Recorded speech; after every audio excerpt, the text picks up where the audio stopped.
Amiya, everybody. Hello, hello. Good Tuesday to you. Sorry about that, you guys. OBS is being dumb. But look at this. I got boba, I got pink boba tea on my head. What is it called? VTube Studio has a new, like, feature where you can put live 2D objects and they move and stuff. And there's, like, physics. So I wanted to try it. I wanted to try it today. Oh, it's impossible to spill. Watch this. I wanted to try it today. I thought it was cool. No, it's not an ad. I mean, unless you consider everything to be an ad for VTube Studio, because I mean, I am using VTube Studio. So maybe in that sense, but I mean, VTube, I just want to try it out. Top Hat Dino, thank you for the 6 months. Oh, Amiya, to you as well. Yeah, so yeah, happy Tuesday. This is Amiya Aranha, Tsunderia Gen 3, Soon Dreams, Dreamweaving Spider Mama. I hope everyone's having a great day. Hold on here, hold on. No, I didn't glue it. I'm just a lady, so I am really good at... No, I'm not gonna drink it. We are partnered with VTube Studio, yeah, but this isn't an ad. It's just me using the thing, the update they added. Michelle, thank you for the super chat that says, yo, that's kind of sick. It's a little bit sick. It's kind of sick. It's a little bit sick. Also, I got a donation. I'm not sure if it happened off stream or if I just missed it. From FGO Whale, who said, happy to see my song choices well received. Hope you're having and stay having a great stream. Thank you so much. I'm not sure what you're referring to with song choices. Do you maybe mean like from video game karaoke? If so, you're welcome. I'm not sure exactly what you're referring to with song choices, but thank you very much for the donation. JD Assassin, thank you for the 6 months. I love this emote. Me too. It's one of my favorites. Well, hello everybody. I'm gonna say hi to you all. Just hold on 1 second here. I wish I could not show this. Oh, there we go. My pin message, which is about my duet cover with Lisa that's coming out on Friday. Okay, so make sure you guys go open that and keep it open until Friday, cause it's gonna be cool. It's gonna be epic. Let me say hi. Hello to. Oh, where's my scroll bar? What just happened? What happened? Oh no. I can't get up to the very top, so I can't see who the heck sent the first message. Who is it? Oh, it's both Dr. Cranberry. Okay, hello Dr. Cranberry. Hello Sturm. Hello NG Ben and D and Doggo and Turbo and Android. And hello Conky and Pushel and Cat and Peen. And hello Nihuni and Silvermith and Noah and Roger and Maxter and Cheese and Choco Milk Tea and Shrike and Sumptuous Potato. And hello Soul Possibility and Cat Best and Queen Ganyu and Koala Slime and Shopter House. And hello to Akatsuki. Hello Agrippa. Hello Magik. Hello Icebox. Hello Zukar. Hello Buckwheat. Hello Criminal Imagination. Hello Koshi. Hello Fatless and Zabolis and NG Bin and Akatsuki and Koala Slime. Oh, I already said hi to you guys. Sorry. Hello Otori Golden. Hello Tracksuit and Roger and No Fun Zone and Dr. Cranberry again. Oh my god. I'm sorry I said hi to you guys. Hello Ewok. Hello Plashel. Hello Precise Caliber. Hello Optimum and Cat and Jojo. And hello to Magik and Espers and JD Assassin and Uncle Red and Fancy Man Pyro and Inzizer. And hello Darkwind Prime and Mementoa and Aeon and Amnesia and Everfall and Attaboy. And hello to Dazuri and Salvianis. And hi Ami in the chat. That's me telling you guys that the stream's gonna crash. Hello NG Bin and Top Hat Dino. I hiccuped. Hello Noah. Hello Wilson. Hello to Roger and Jason and Barum, and Wave Master Ashi, and Batsu, and Everfall, and Sneaky Alt. Oh my god, so sneaky. And hello to... Mama. No fun zone, they say hi to you. Maybe. Hello, Soul Possibility. Hello to Dan lowercase c. Hello to Foes. Foes. Hello, Mom. Soul Possibility. Hello, Magic. Hello, Ultra Mops and Zabolisk and Cartographer and Cosmic Spear, and hello to Musto and Hokusai and Fatless and Peace Out and Roger and Hehepopon konnichiwa. Hello to Pudstorm and Absolute Virtue. Sorry, I'm just trying to make sure I'm going slow here. I want to make sure I don't miss anyone. Hello Everfall and Mau, so cool, and Shang, and trying to start a new trend. I'm just trying out the new physics stuff they added to VTube Studio. It's pretty cool.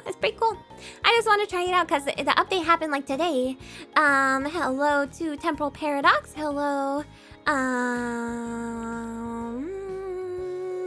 Chaos Muffins and Attaboy and Gaming Gatsby and Mad Dog and Rudolph and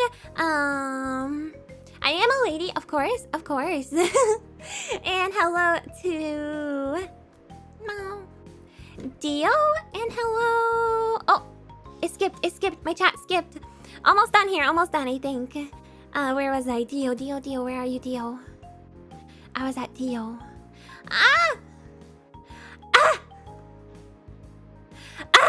Where was I? Oh, here we go. Hello, Fuzzy Snugs and Alcunius.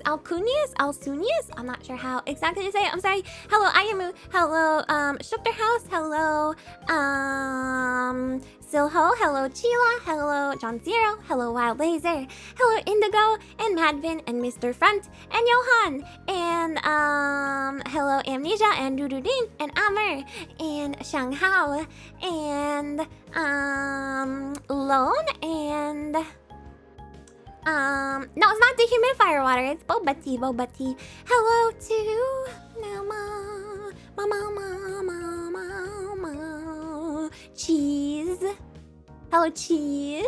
Hello Jan. Hello Wesley. Hello Pyrobug. Almost there. Hello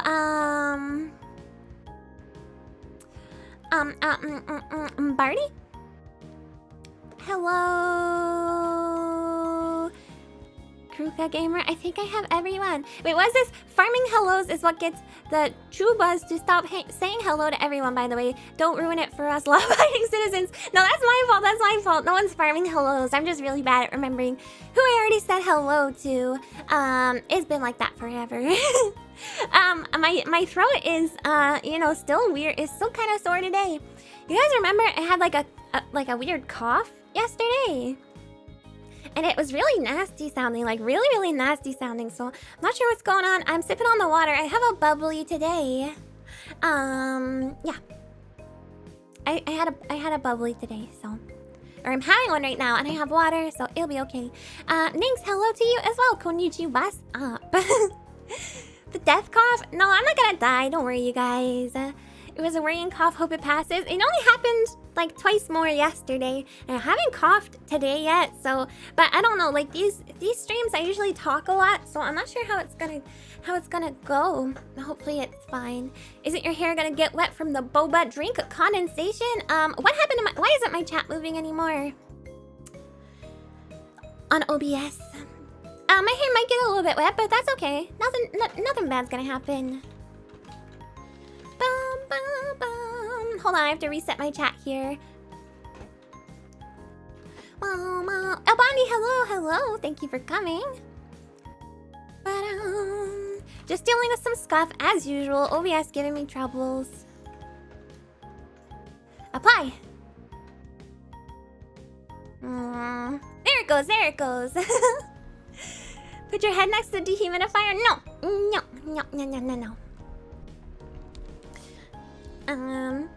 Coughing up blood. No, I can still go on as nothing. Oh my god, if I coughed up blood, I would definitely go to the hospital. Hi, elusive man.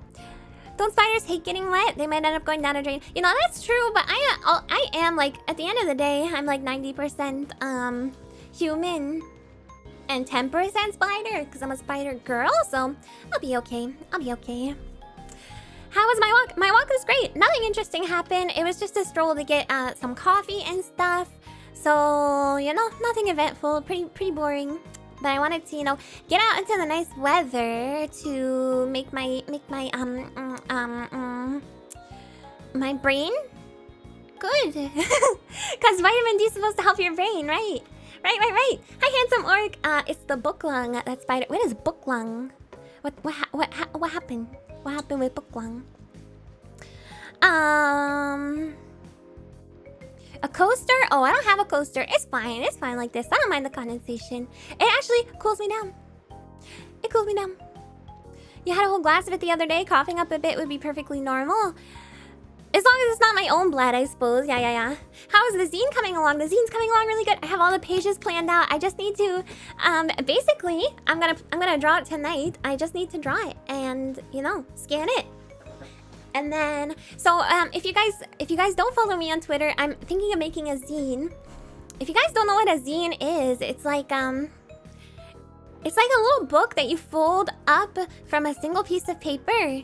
And you can fold it up yourself and it makes a little book. So I'm gonna scan my zine and you guys can print it out and fold it up yourself and you can have a little tiny Ami book. There's gonna be tiny Ami illustrations in it. So yeah, I have it all planned out. I just need to draw it tonight and then I'll scan it for you guys. And I'm thinking I might make a I'm thinking I might make a colored version available for members. So I might do a color, one with color. I color with my markers. I have like alcohol markers. I'm gonna color it and then I'll put it as a member's post. I think. It's zine because it's like short for magazine because it's a little tiny magazine. So I have it all planned out. It's a little tiny Ami storybook. And I'm reusing some tiny Ami illustrations, but then some of them are gonna be new ones. So there'll be some new content. Tipsy markers. No, it's like Copic markers, but it's not Copic. It's like some kind of rip-off. Hello, Absolute Link, and hello, Kaylin as well. So much easier to spot the fangs when you're this size. Oh, Kat, thank you so much for the pre-order funds for Ami Zine Super Chat. You don't have to, it's not gonna be something you have to pay for, though. It's gonna be, I'm gonna give it to you guys for free. Johan, thank you for the 6 months. Thanks for the educational video. My jaw dropped when Dramatic Chipmunk appeared. Oh yeah, I was showing. I also made a post on Twitter about how Dramatic Chipmunk is actually. You guys know the Dramatic Chipmunk where the guy's like, whoa. It's actually a prairie dog, but it originates from Hello Project. From Hello Project. It's from like a really old TV show called. It's a segment on an old TV show called Hello Morning. So that originates from Mini Moni, the group Mini Moni. Hey Nick, I'm way late on lunch break. You planning on mentioning Serious Sam or Doom on GBA? I am gonna mention Doom on GBA. I don't have Serious Sam lined up though. Okay, hold on. It was from Hello Project, yeah. They had a little segment where a guy was bringing in a bunch of different like zoo animals to show the members of Mini Moni, just to have them like react to it and be cute and stuff. And one of them was a prairie dog, and that's where the famous clip came from. Hello, Goalkeeper. Hello.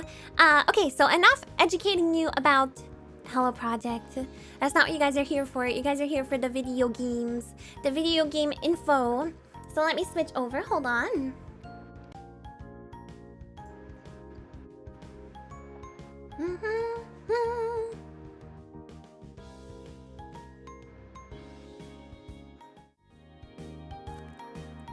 Hi! The cardboard presentation. Did you miss it? Did you miss the cardboard? Oh my god, I keep hiccuping. Mama. You're here for me? Oh, well, that's nice. That's nice. Hi, Mr. Vaporize. You never thought you'd hear me say enough about Hello Project? Well, I mean, you know, just for the time being. You're about to be a spider aunt soon. I congratulate you. Thank you for the congratulations. I'll make sure to pass it on to my brother. They're very, very excited. Ba-ba-ba-ba. You could hear the hiccup? No, I don't think so. I don't think so. Hello, Ananda. You see Mario All-Stars and you have to watch. So, I'm gonna briefly touch on Mario All-Stars because I'm touching on a Game Boy Advance thing. Is the cardboard corrugated? Yeah, you see all these little lines. That's how come you know it's corrugated. Yeah. Absolutely did. No. Yeah, the good old cardboard presentation, okay? Don't you guys love, you know, how well put together and, you know, well planned out these things are. This one, by the way, you guys, I had to reschedule it from last week, so I did my best to, you know, refine it. This first one is very, very interesting. I think you guys are gonna like it. It kind of, when I was doing the research, it kind of turned into a mostly handheld, like portable version port type of thing, because a lot of these game remakes and re-releases are the most interesting ones, in my opinion, are on handheld consoles a lot of the time. So there's a lot of those, but then there's also a lot of I also have some like PC and other related things as well, but there's a lot of handheld ones because the handheld ports are really, they're usually really different, pretty interesting. I like them a lot. But it wasn't my intention when I was starting to, you know, research for this particular presentation. But that's kind of what it turned into. So just a fair warning. I'm happy you could catch the stream too. Welcome. Did you find all the info you're looking for? How many subjects do we get? You'll have to wait and see. Just wait and see. You actually do put a lot of effort and research into these. I mean, I try, but it's like, you know, I try, but sometimes there's only so much I can do without actually having played the games myself. So, well, with that being said, if you guys have any, like, you know, personal experiences with any of these games, please feel free to chime in. This is a chatting stream after all, so we're gonna, you know, we're gonna just chat about things together, and you guys can let me know about your experiences with these games as well. There's a couple of them that I've played, and then a couple of the most of them I haven't. So no, there's no test. Unless, I mean, you can test yourself at the end. I don't know how that would work. Hi, Louis. All right, let's get started. Amiya Aranha. Oh, Chicken Fried Corgi, thank you for the 6 months. Was slightly bummed by your schedule, thinking you're gonna stream Resident Evil DS. Do you own a DS capture setup? I have a DS capture. I am working on installing a capture card on my, well, not a capture card, but like a capture mechanism on my DS Lite. I still need to get my dad's help with that because I'm not good at soldering stuff. I need his help soldering the components. They're really tiny, so I have to like schedule some time with my dada, so he can help me with that. But I'm not gonna be streaming Resident Evil DS. In fact, you know how stupid I am? I totally forgot to add Resident Evil Deadly Silence to this presentation. You guys, remind me at the end to mention that Resident Evil Deadly Silence, because I actually played that one, or I attempted to anyway. No, I'm sorry. It's my fault because I had to reschedule this, so I forgot a lot of what I was originally gonna put, and then I got some extra suggestions, and then I think I just got overwhelmed with the with the additional suggestions, because this stream was originally supposed to take place last week on Tuesday. So that was my bad. I didn't look at the thumbnail. No, it's not the one game I played. I played a bunch of these that are on here, but yeah, just remind me and we'll talk about it. It's the best version of Resident Evil 1. I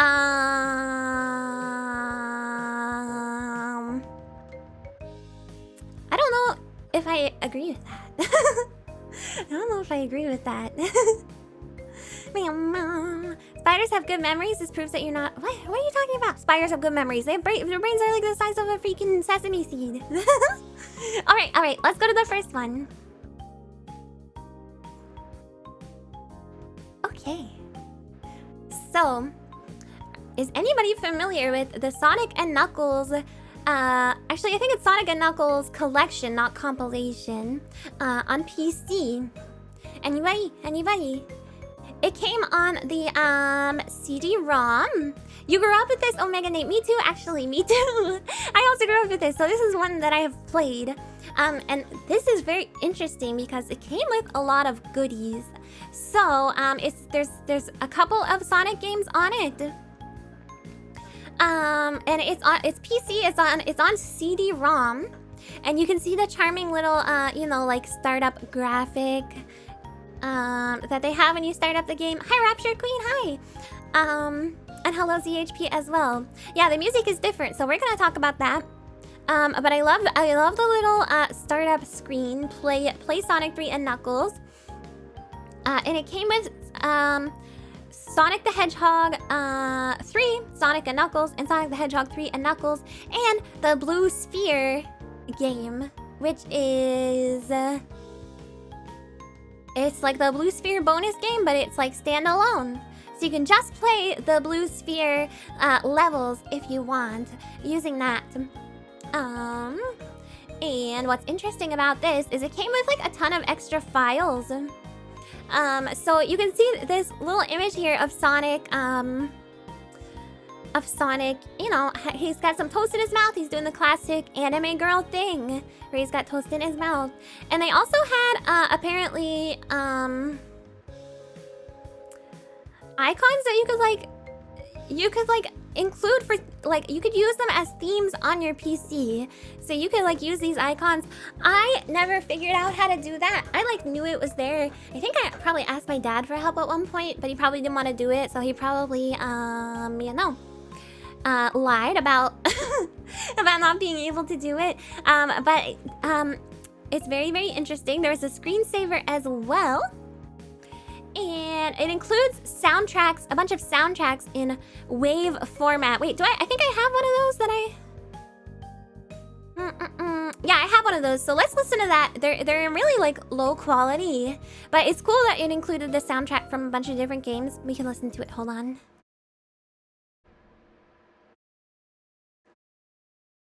Hopefully it's gonna be loud enough for you guys to hear.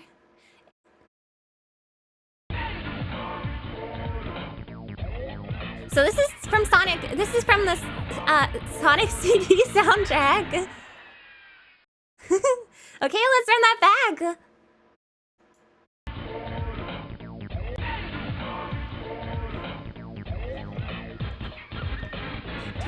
Sonic Warrior. Sounds ominously low quality. Yeah, they all sound like that. They all sound like that. Yes, the Game Over song for Sonic CD. So they had the soundtracks from Sonic CD. They had the music from Sonic 1, 2, and 3, and Knuckles. And apparently in the Japanese version, the screensaver was a separate purchase, but in the North American version, it came with the game. And you know what? I happen to have an entire gallery of the bitmaps that were included in the freaking CD. So let's take a look. Let's take a look. Okay, we have this one that you already saw, Sonic with Toast. We have a Rainbow Sonic talking to a snail. We have oh, I have to turn my BGM back on. We have Sonic like looking at a snake with a pair of binoculars. He's in some quicksand. He's got some flowers. He's jumping over a car. He's being an Ikemen. We have him waiting at the bus stop. This is basically just like this is just Sonic like posing for like a bunch of magazine, you know, photo ops is what I think when I look at this. Oh, Canadian Rabbit, thank you very much for becoming a bucko. Can we get some buckos in chat for Canadian Rabbit? Thank you, thank ya. Thank ya. So there's that one, and then oh, we got him casually buying some bread and apples and, you know, tomatoes. Oh, this is him with Tails. Oh my god, here's him with Tails again. They're going to, I don't know, Sega Land, the Wizard of Oz land. Okay, Sonic's looking through a telescope and Tails is looking directly into the end of the telescope, spoiling Sonic's view.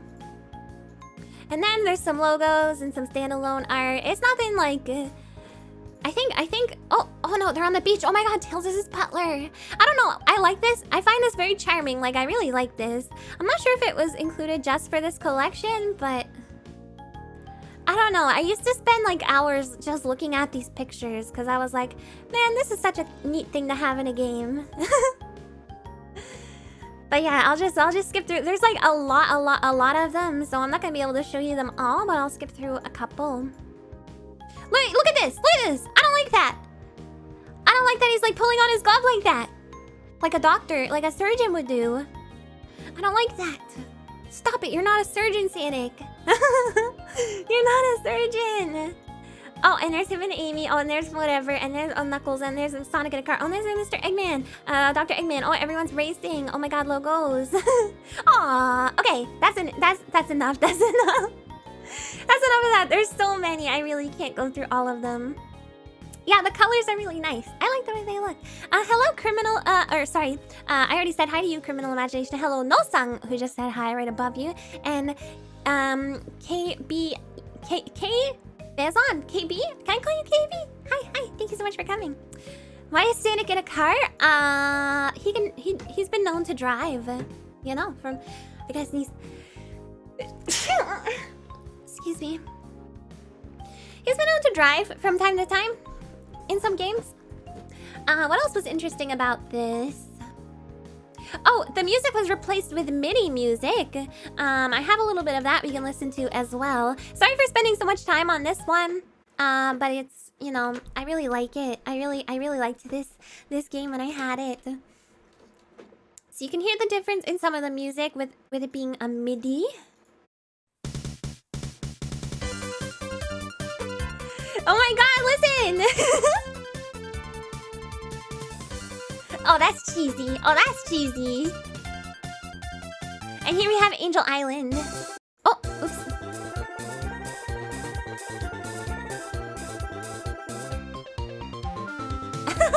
And some of the tracks were actually changed, and what they were replaced with was from like a prototype of Sonic 3.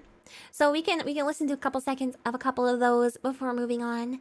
And that was Carnival Night Zone, which is right here.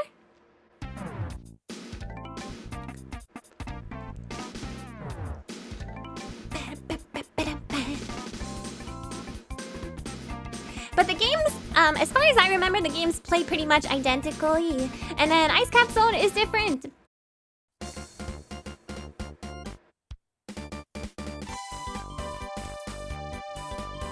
And then Launch Base is also different. You know, this one sounds kind of like that Sonic 1 level. The air, I forget what it's called, the airship one. With the chickens that are throwing eggs and stuff.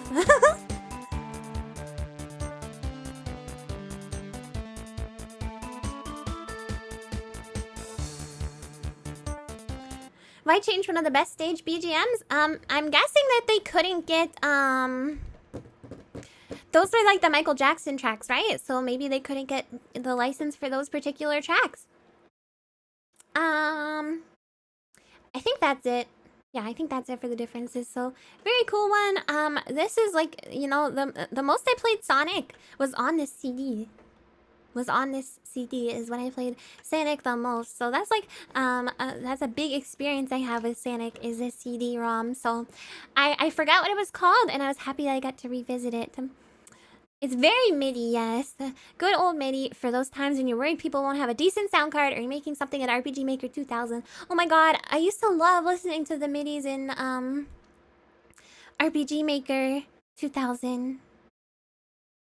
I used to love. Oh, it's because they couldn't emulate the shouts in MIDI? I mean, they could have just left them out, I feel like. Hey, Rhea! Hi, thank you for coming. MJ and Friends tracks had too much sample data. Oh, that makes a lot of sense, that the samples. Not just the shouts, but the samples. Yeah, they were pretty complicated tracks. Alright, and my music is back now. So yeah, that's pretty much it. Hopefully that one was interesting to learn about. I really like all the extras they included. I think that was really cute. You know, Sega has always been good about including extras. Like in Sonic Gems Collection, I remember, or Sonic Gems Collection Plus or something. I remember they all had, they had like the comics and stuff added, and they had a bunch of manuals and a bunch of extra content, so they're always pretty good about that. I was an OC. OC Remix. Yeah, I used to listen to a ton of OC Remix. Yeah. Ami had the girl version of my childhood. Wait, what? Why did you play this too? Modern versions of RPG Maker 2K have an MP3 support, but it just wouldn't feel right. No, that's not right. That's not right. Hi, Monaska. Hello. Sorry, my headphones are bugging me. Mega Collection Plus? I think that's what it was. You definitely, ouch! You definitely fit the profile of an OC Remix listener. Oh god, I'm not sure if that's a good thing or a bad thing. But it's true. It is true. Hello, Samuel. What are you asking? What is that to? My glasses? My boba? There's boba on my head. If that's what you're calling ew. It's not ew. Actually, it's very delicious. But hello. I hit my elbow on the corner of my keyboard tray. Very damaging. Very damaging. It is Mega Collection. I have it installed. I have one on was it Xbox or PS2? Yeah, Sonic Mega Collection Plus on Xbox. That's what it's called.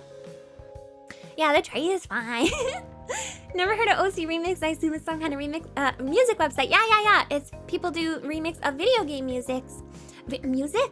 video game music, and you can listen to it.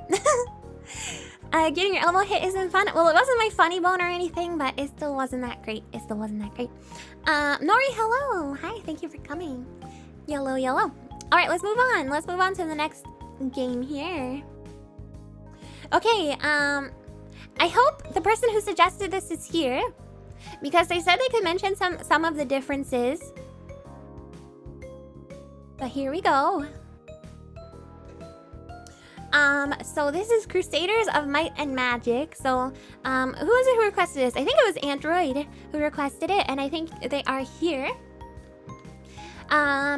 So they specifically mentioned some of the differences about these games. But I found it interesting because of the apparent release timeline that happened. So the PC version was made in a matter of months, where the not PC versions, I think there's PlayStation, but I think there's also I think it was also released on other platforms maybe. Was worked on for years, and also the engine for the PC game is like it's a first person shooty type of thing. Right? Am I right about that? Let me look here. Okay, so yeah, they used the engine from a different game called Requiem Avenging Angel, but that was a first-person shooter engine, so they had to change it into a third-person like combat engine to make the PC version of the game. So I thought that was fascinating. I'm not sure if it worked out very well. I remember it's on GOG. That's what I was about to mention. I was looking at the GOG page, and it seems that people seem to be saying kind of positive stuff about it, but I'm not sure if that's just people, being nostalgic or or whatever. Totally different levels, music, and mechanic details. Yeah, so I have some clips of a difference from the gameplay. So yeah, they were supposed to release them simultaneously, the PlayStation and the PC version, for Christmas 1999. But I'm not sure if the development for the PC version was delayed, or they just, slacked off, or what the situation was there. But they had only 7 months, just over half a year to make the game. which is not a lot of time, so it's very rushed. And they did end up actually releasing them at the same time, so you know. I was sort of afraid you'd pull my videos of this accidentally. Oh god, did I? Well, you know what? You don't even have to. Don't even say if I did. Just play dumb. Just play dumb. It's Kawaii Games and First Plays HD. Okay. COG releases never seem to get bad reviews unless the port is busted. It's true. It's true. Because people are just happy to play the games that they were able to play before. You know. All right. Let's look at these videos here. Hold on.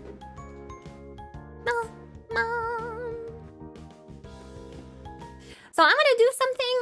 Usually I'm gonna just crop out part of this here until I can get rid of the banner ads, because the last couple of presentations it's been showing banner ads and they haven't been anything, you know, like specific to me so far, but I don't want to take any chances, so I will expand it again once I get rid of the banner ads at the bottom.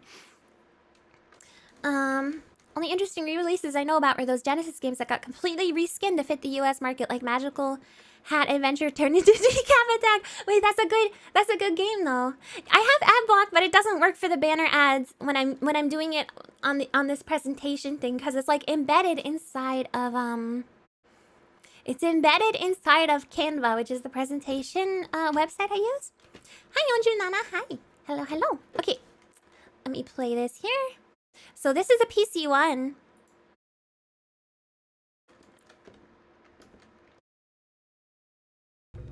Okay, ad gone.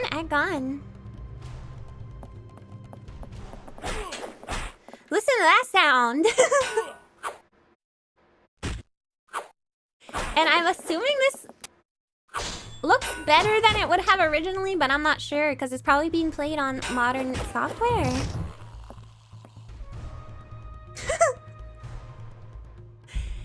And then I guess this is he's like equipping weapons and you can equip armor and stuff. It looks kind of neat. That's HD quality. Yeah. So I think it's you know, better quality than it would have. Oh, it looks exactly as it did. Okay. I assume this would just be, you know, how it looks with like the most up-to-date hardware. I love the voice clips. Okay, so there's that. And then I'll do this again here for a moment. This is gonna get annoying. You know what? The banner ad didn't even show last time. It didn't even show itself before I get a chance to exit it off, so it's probably fine. Oh my god, there's so many ads! In general. So this is the PS1 version. Very different. The textures are really different. I don't hear... Oh, there's the music. I was just about to say I don't hear any music, but...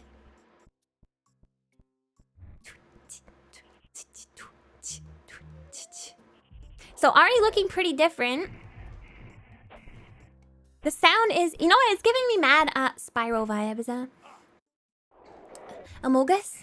Why are you saying Amogus? Why are you saying Sasamogus? What's happening? Do you see an Amogus being somewhere? Yeah, it looks pretty different. And that's about all I know about this. The major difference seems like the frame rates. I mean, the graphics are different, the textures are different, the sounds are different. Oh, the ad was Amogus. Oh, I wasn't even paying attention. Also, they remixed some heroes of Eminem tracks for the PC version, and the final level and final boss track is for some reason a remix track of the Wizard Town from Heroes 2. Very interesting. So interesting choices. They decided to make them very different for whatever reason. Oh, JD Assassin, see you. Thank you very much for coming. They decided to make them... Well, I know the reason. The reason is because it's freaking... The reason is because they had 7 months to make the freaking game, so... Also, do you guys like this person's YouTube name? Kawaii Games. I like that. I don't know if I'd call it Crusaders of Might and Magic, particularly kawaii, but, Maybe they're describing themselves. Maybe they themselves are kawaii. Oh, okay, hold on. Gotta reopen up my presentation notes here. Alright. Very kawaii game indeed, yes. Skellymans can be kawaii. I would say that Skellymans are like the most kawaii aspect of any game. Skeletons are just very, very cute. I don't make the rules. I love them though.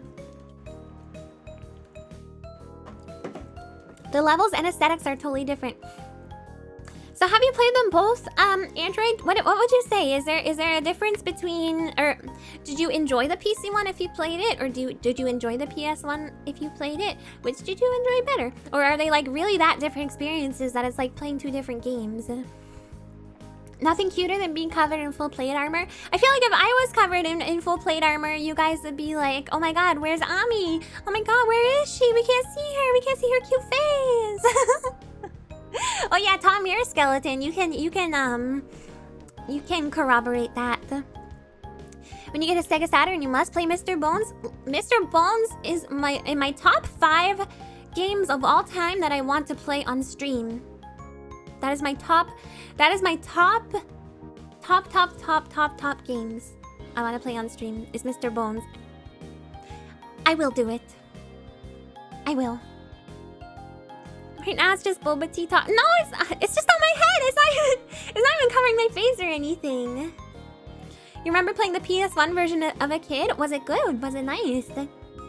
Love the PC one, and I played it since I was a kid. Only played the PlayStation one once. Really didn't get everything about how it works, so I had to cheese all the fights. Oops, was that different, huh? I don't have a Sega Saturn. No, I don't. But I will. Nights into Dreams is your jam? Big Guy, I've actually done a playthrough of... Well, the playthrough was split into 2 different playthroughs, and they were very, very far apart. But I have completed that game on stream, if you want to check it out. And I actually sang one of the songs from it for recent karaoke. How's it go? In the night, dream delight, I want to see you standing there. In the night, dream delight, I found someone who really cares. That song makes me cry every time I listen to it for some reason. I'm not sure why. Oh my god. Alright, let's move on to the next game. This was another suggestion. This is very, very cool. You will ask and beg GOG to add Mr. Bones.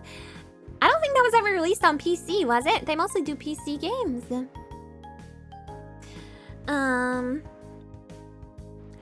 Android says, everyone go play Might and Magic games, okay? Everyone do that. Apparently this particular one is available on GOG, so if you're interested in it, you know, there you go. Although I'm a bit disillusioned with GOG as of late because the games haven't been working. The past couple games I've gotten there haven't been working as intended. So, Randy, see you. Thank you very much for coming. All right, let's go.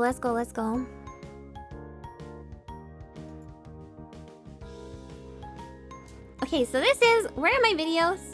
Okay, thank you. So this is another suggestion. It's a Monster Rancher game. So the re-release is DS, and it was originally on PlayStation 1. So the PlayStation 1 game has a really cool system, and I think actually the subsequent Monster Rancher games in the series use the same system. So basically how it works is you can get like different monsters in the game, and you use CDs. You put different CDs in, and you can put any CD in, and you'll get different monsters. So I have a little thing about how it works. I don't really understand it, but the tech was so the monsters are generated with a random number generator, you know, to define what characteristics are needed for the monster. So the CD reading system that they uses the discs to generate some kind of random number by reading the data somehow. It can make a large variety of monsters because of that. So that's the tech. I don't know if I totally understand it, but the subsequent games apparently use the same idea. So hashing the CD's contents, that sounds correct. That sounds like it could be true. Yeah, so the DS1 uses drawings or voice input it also uses, or you can put a Game Boy Advance cartridge in, which in my opinion I think is the most similar to the mechanic of the original game.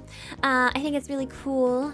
It's really cool that you can put Game Boy Advance games in. So that's the way I would want to do it. The drawings thing seems like a little bit boring, but apparently you can use your voice as well. I'm not sure how the technology for that works at all, but it had some unique monsters for specific games. Yes, so there was unique monsters for specific games, and apparently in a later Monster Rancher game, you could use a Harry Potter DVD, and they would give you like an owl monster, which is a really, I don't know, I guess it's like product placement at the end of the day, but I feel like it's really, really cute. Would a game like this work in modern day with most stuff being digital? You definitely wouldn't be able to do it on PC. Well, I mean, you might be able to do it somehow with some different mechanic, but most people don't even have disk drives in their PC anymore. I do, because I like CDs. I like being able to use discs, but most people don't, so I'm not sure how that would work out. YouTube URLs! Oh my god, I wonder what Rick Roll would be. They should make a Rick Astley monster. A Rick Astley monster. I want to see that. Cool thing about hashing is you can slam random data into it and get something out. Oh, so basically it doesn't even matter. Like they could just use anything. Oh, Pippa, hi! There's mobile games that do similar things, I think. Oh, you know what? You know what actually reminded me of? Oh my god. That just unlocked a memory for me. Hold on, Pippa. Let me give you a wrenchy here. That just unlocked a deep memory for me about a mobile game that was like, and please say hi to Pippa, you guys. It reminds me of a mobile game that was like, what was it? You would scan a barcode and it would like generate like an anime girl for you. It would generate an anime girl. It was so interesting. Very interesting.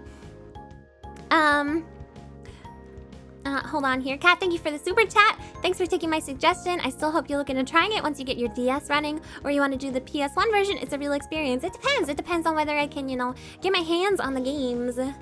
If they're expensive and whatnot. Sumptuous Potato, thank you for the super chat.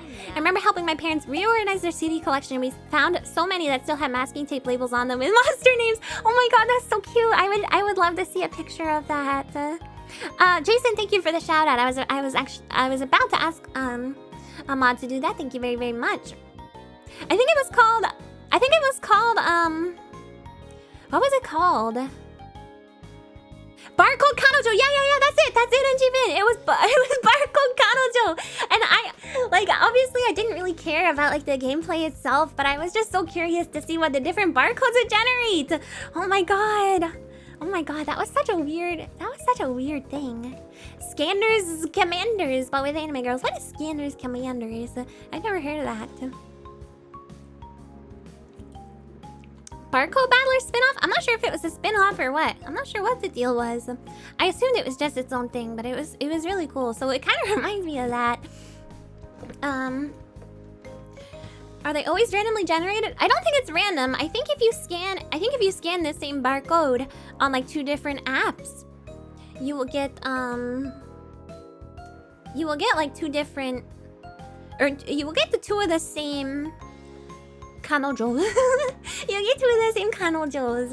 I think that's how it worked. But yeah, I like this type of game because I always like when they try and integrate real life stuff into video games. That's why I was so into, you know, if you guys were ever into Neopets, if you guys ever got a like a Neopets plushie, the tag on the plushie always had a code, and you could put the code into Neopets, and then it would give you an item inside of Neopets, like a very, very special item that you can't get anywhere else. So I always love that kind of thing. Data is stored as bytes, which are really just numbers. Hashing is an operation over those numbers. It usually makes really big numbers to divide the result by another number and use the remainder. Oh my god, I didn't understand that. Yeah, Grand Warehouse. Yeah. Exactly, Pippa. Oh my God, are you a Neopets lover? Are you a Neopets not lover, enjoyer, a Neopets player? Oh my God. So yeah, they did the same thing in Neopets. Webkins was one completely built around that. Yeah, Webkins was a little after my time. You had to buy a new Webkins every year, else your account would be deleted. Oh my God, Neopets would never do something so rude. Those codes no longer work. New owners did something and messed it all up. Oh, the NFT people. The people who are trying to make Neopets NFTs. But I still play Neopets to this day. People, me too. Oh my God. Can we are we bonding over Neopets right now? You're a Neopets hunter? Oh, shut up. You can't hunt Neopets. Hannah and the Pirate Caves? Yeah. I liked, what was it called? Neo Quest. I liked Neo Quest a lot. Yeah, modern Neopets enjoyer. Wait, I'll show you my pets sometime, Pippa. They're I cosmeticized them out the wazoo. I made them all really cute. I'll send you a screenshot sometime. Neopets got worse, yes. It did. It's you know, that's his whole other its whole own subject, you know, going into Neopets history. Are we talking about the Neopets DS game? I don't really think that fits in this, right? Because it's like its own thing. It's not like a remake or a re-release. And you know, I never played any of the Neopets video games, like the Darkest Fairy or the DS one. I don't know why, but okay, let's go next. What do I have next? Oh, we didn't even watch the videos. Oh my God, I'm stupid. Okay, hold on. We'll actually watch these videos to see the different mechanics. It's really short. It's just showing like the little drawings and, you know.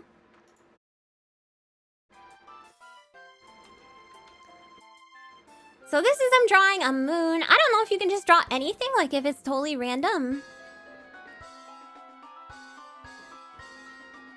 Apparently this doesn't have very good scores, although I don't know how much I trust game rankings and, you know, Metacritic. I never really read reviews from those sites, but usually I like to try things for myself, you know, and decide based on that. Reviews are definitely helpful, but a score, I don't know how that works. I don't know how that works. So look, it's a little dude. It's a little dude. Drawings, it's not just drawings though. You can use Game Boy Advance games as well, so that's really cute. And then here's the one with the CD system. So the timestamp I have for this one, it just shows like it's showing a guy scrolling down like a list of CDs that had special ones. Monsters in Monster Rancher games. These are monsters who have named genomes that look like species name /?. Only certain discs will generate them, and those were hand selected by the regional. So let's see here. What do we got? We got Major League 2 original soundtrack, Like a Virgin by Madonna. We got Bringing Down the House by the Wallflowers. We got we got Christmas with the Chipmunks by the Chipmunks. I'm assuming that's Alvin and the Chipmunks. Merry Christmas by Mariah Carey. The other Mariah Carey Christmas song, I guess. What else we got? Oh.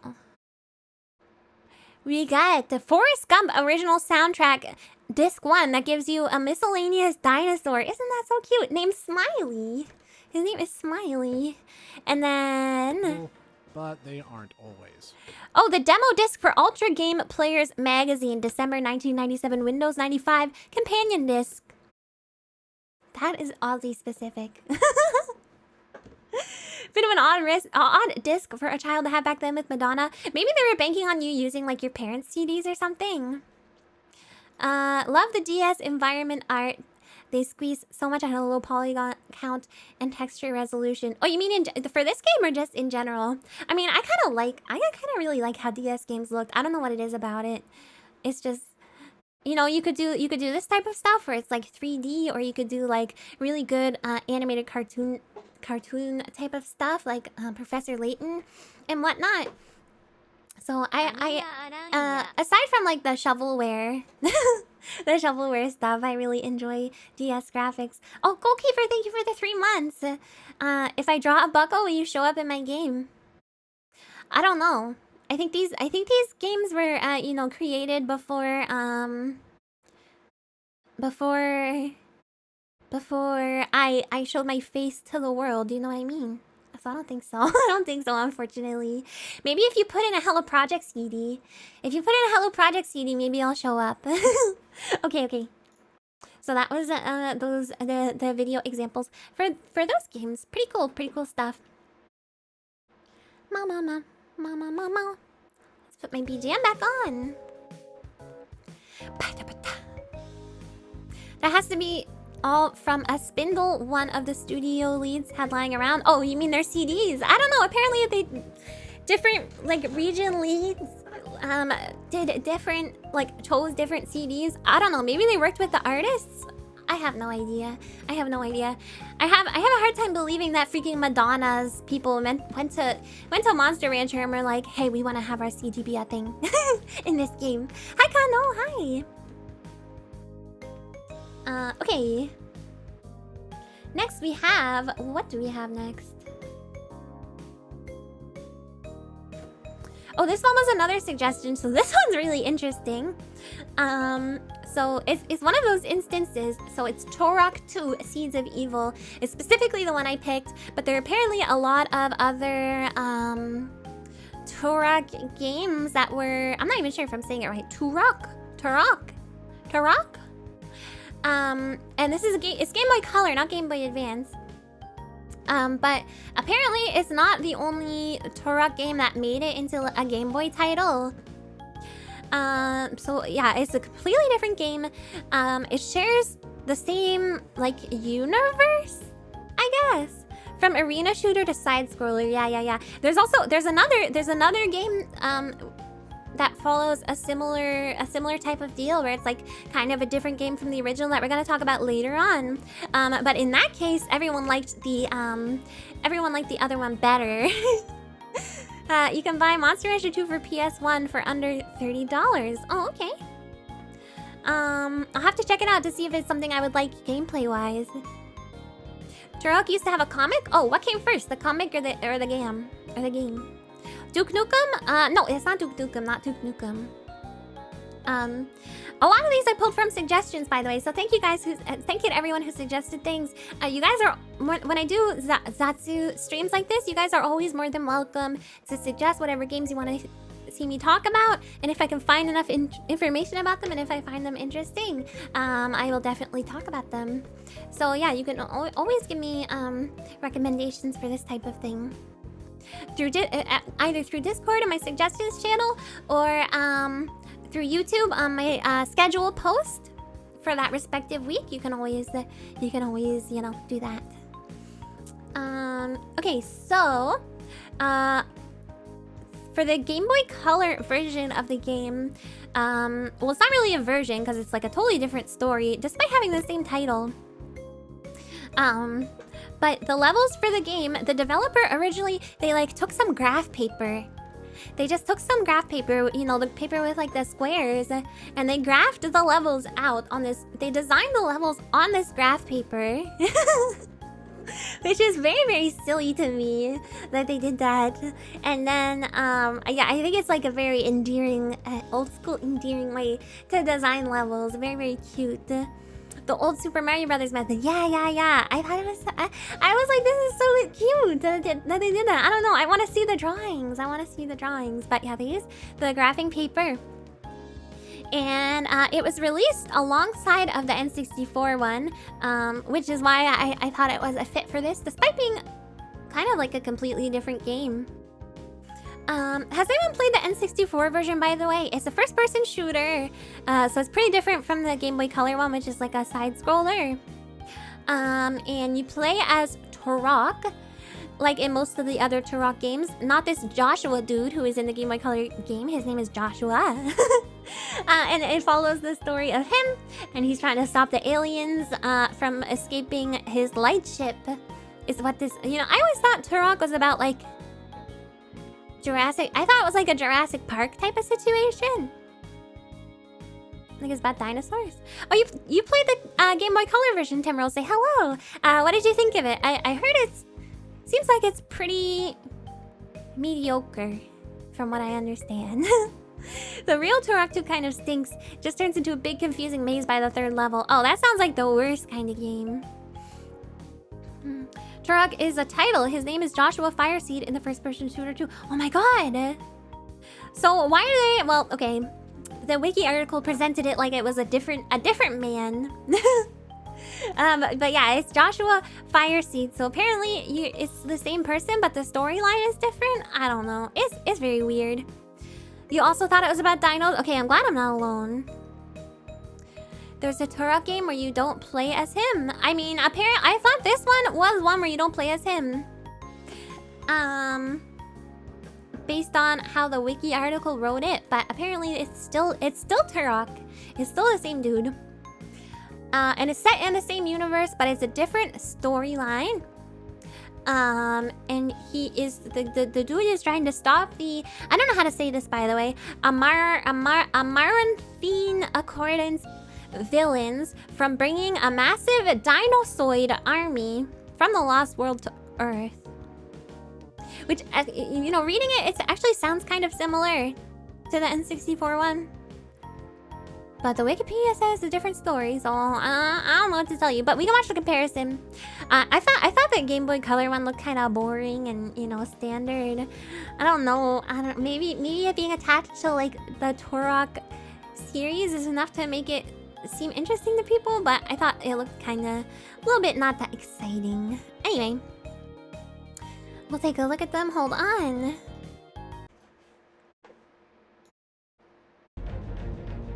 Thank you, John God Games, for this video.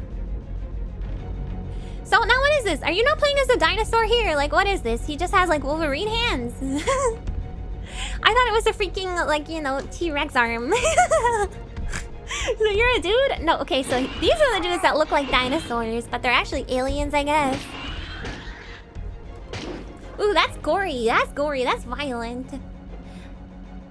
So yeah, it's first person. You're picking up power-ups, you're killing not dinosaurs. It's just a weapon. Yeah, no, I know. It's like his Wolverine glove, his Freddy Krueger-esque glove. But when I first saw this, I was like, "Are you a dinosaur?" But they're like alien dinosaurs. Oh God! The way he screamed was so scary. Oh my God, this is scary. I don't like the way they walk. They're really scary the way they approach you. I'm scared. I'm scared. I'm scared. I'm scared. I don't like that. The gore effects in Turok 2 are insane. They put a lot of effort into that. That was quite bloody. Sorry. I know it's not real. I know it's not real. They're both cybernetic dinosaurs and also aliens. Oh my God, that sounds amazing.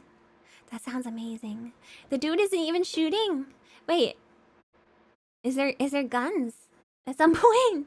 Maybe he's doing a knife only playthrough, but if we look here later on, it looks like he has a gun. So there we go. He's shooting. Maybe he didn't get a gun. Maybe he didn't get a gun yet. No, it's not a claw only run. I guess the guy just sucks. And you think Jurassic Park was scary? I don't think Jurassic Park was really scary, but there was one Jurassic Park movie where I was like, it made me cry. I'll tell you why in a second. 7th, I have played Doom. A couple of episodes of Doom for retro first-person shooters, but I'm definitely open to more in that style if you guys have any suggestions. Excuse me. My throat's super bothering me today. Don't talk about John God Games like that. I'm sorry, I'm just saying. Oh, JK, I never heard of him. Oh, God. I thought you were a huge fan of John God Games. No, shout out to John God Games for... I mean, it's just a gameplay video. It could have been the first time you freaking played the game. Who am I to judge? I probably also would have sucked. Okay, so the part that made me cry in the... Oh, yeah, what's going on with OBS today? Am I back? Am I back? What is going on with OBS today, you guys? OBS is causing me so many problems. I'm back. Okay, freaking... Okay. I want to say this definitely isn't my fault. That's what I will say. I'm using wired internet. My internet is very, very good. It is OBS. This is not the first problem I've had today with OBS, okay? No, it's not your internet. It's not your internet. But we're back. Okay, that's all that matters. What was I saying? Yeah, I do want to play Duke Nukem 3D. Oh, and what made me cry? So, yeah. Ami wa warukunai. Yeah. Watashi warukunai. OBS が悪い. So, I don't remember which Jurassic Park it was in. Maybe Jurassic Park 2. There was this scene. There was this scene where there's like a dog in a dog house. Like the dinosaur somehow gets to like mainland, like the mainland, like United States, and there's a dog. And then the dinosaur eats the dog, and it made me cry, and I couldn't watch anymore. But the dog probably it's probably fine. The dog probably got lots of treats. He probably got treated really, really well, so it's probably fine. But it's so sad. That's really sad. And I had to turn off the movie. It was a stupid scene. You know, that's the cheapest thing you can do in any movie is kill a dog to establish that a character is evil. It's like the cheapest way. This doesn't apply to Jurassic Park because it's a dinosaur, obviously. But in other movies, this happens. It's the cheapest and easiest way to show that a character is like, you know, a bad guy, without having to actually write anything to describe why they're a bad guy. I don't think it is good when they do that in movies. It happened in Snakes on a Plane, yeah. I remember that. They do it in JoJo all the time. I don't like it. I don't like it. Just write better. Write your characters better. If that's the best way you have to show me that a character is evil, then it's, you know, you're not a very good writer. It's a very lazy trope, exactly. I'm sorry, hot take, but that's how I feel. That's how I feel. I just don't like seeing that in fiction, okay? Oh my goodness. Alright, let's watch the Game Boy Color one. Right now. Ah, it's loud! Ah!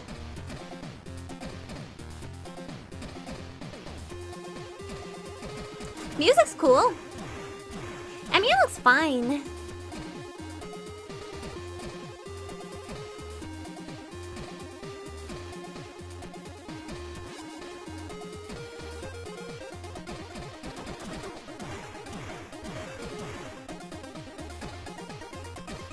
Music's awesome.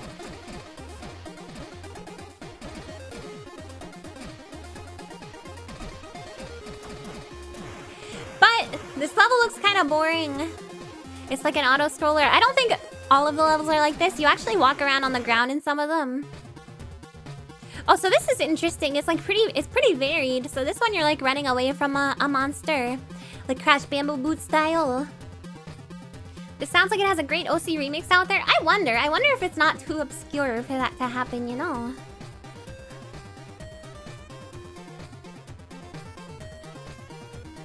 It makes you wish that the original had banging music like this. Like some rock, like Doom-esque music. And there's swimming, so there's lots of variety at least.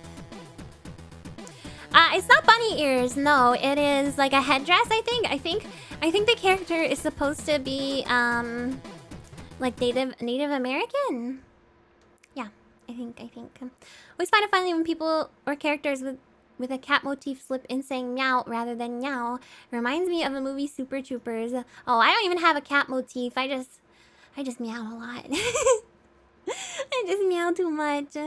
The original's music is legendary? Oh, I didn't really hear any. Oh, okay, I guess there's some music.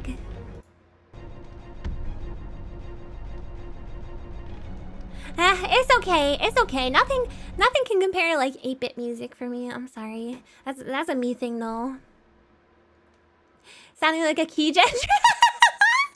It does kind of sound like a keygen. Oh my god. Very funny observation.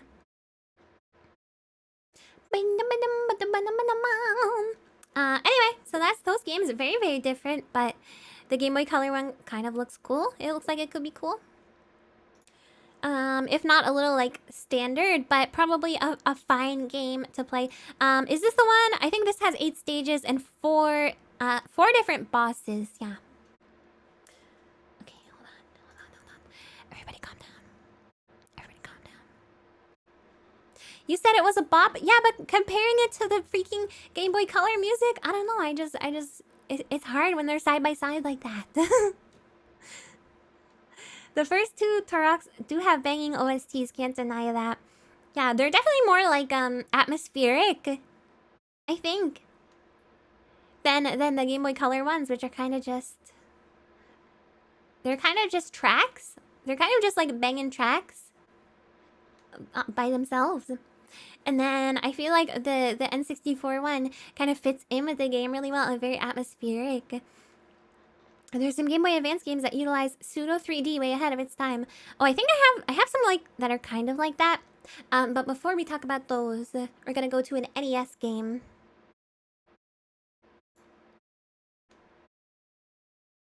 And this is Dragon's Lair on the NES. So you guys remember probably it was very recently that I played this. I played Dragon's Lair during my FMV week. Hold on, I need to readjust myself. My back hurts. Hold on. I'm slouching.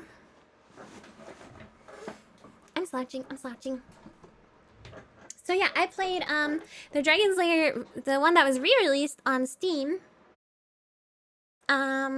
Which is pretty faithful to the arcade version of the game, with some, like, I consider them to be quality of life upgrades because I wouldn't be able to play the original arcade game. Yeah, I was actually really good at that game.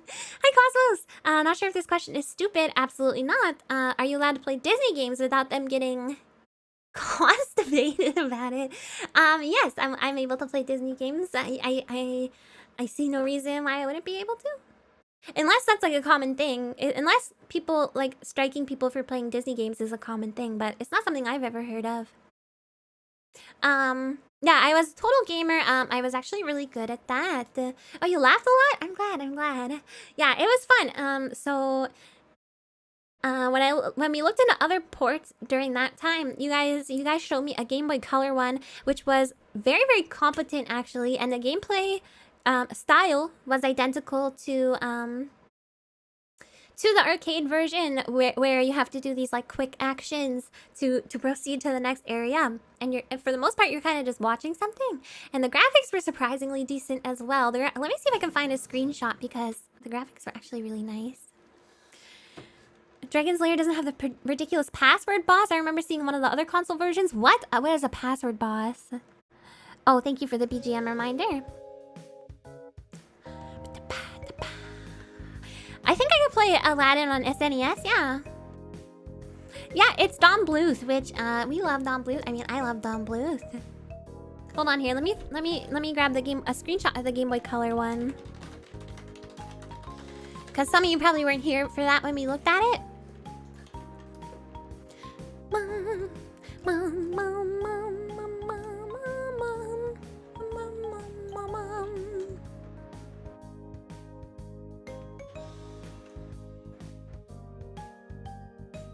Oh, what the heck? Okay, never mind.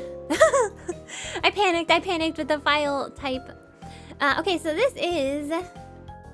Oh, you like my boba tea? Thank you. It's from the new VTube Studio update.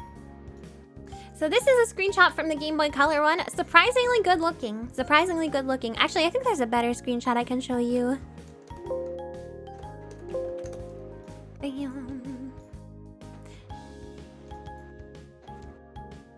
The Game Boy Color port is nuts. Yeah, it is. It's like it's surprisingly faithful. So I'm surprised they didn't do something more like that for the NES version. There we go. That's a little. You can see a little more what's going on. It looks really good, right? Freaking Game Boy Color. Full of little spider. No, it's not spider eggs. Why would I put my spider eggs in boba tea? Well, I don't have spider eggs. But I'm just saying. Yeah, the Windows noises from me saving a picture that's called index.jpg for the 80th time. Oh, is there an SNES one? I actually didn't know that. But this one is unique. in the sense that this one is unique in the sense that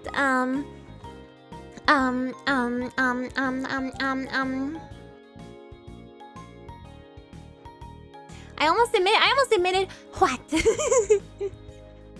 Index 79.jpg, my favorite image. Mine too. Oh my god. The Game Boy game is a completely different platforming game. It might be more similar to the NES one, to be honest.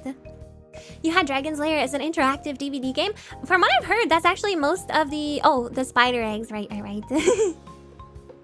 From what I've heard, actually the interactive DVD game is one of the most like faithful ones from what I understand. Surprisingly. Will we look at Daikatana? Perhaps.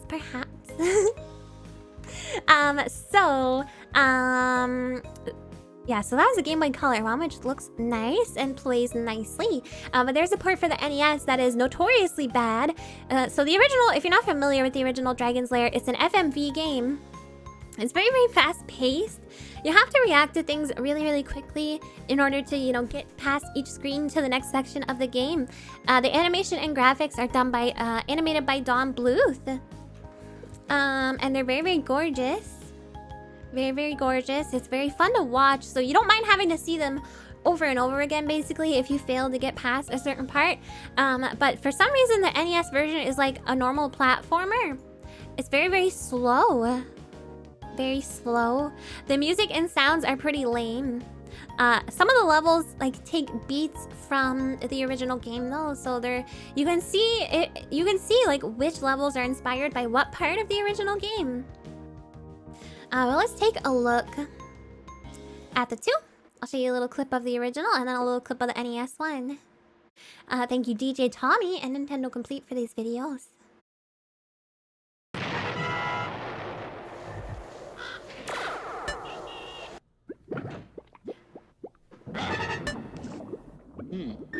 I'm not sure which version of the game this is.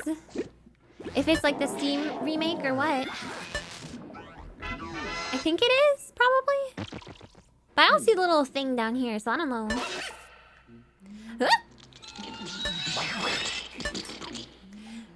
Should have used your own VOD for the original. Oh my god. That's actually a good idea. Hi, Joelle. Hi. Was American Tail a Don Bluth film? I believe it was. Oh, Noah linked the VOD for that. Thank you so much, Noah. I also played Space Ace during that same VOD, so... Heard Don Bluth is trying to make a 2D animated Dragon Quest movie. You mean Dragon's Lair? But the studio that picked it up wanted it to be live action instead. No word if we'll ever get a movie. I want a movie. I want a movie. Maybe he's playing on MAME? Yeah, maybe it's an arcade emulator. Anyway. And here is the NES one. So what's interesting about this one? Well, let's just watch it first.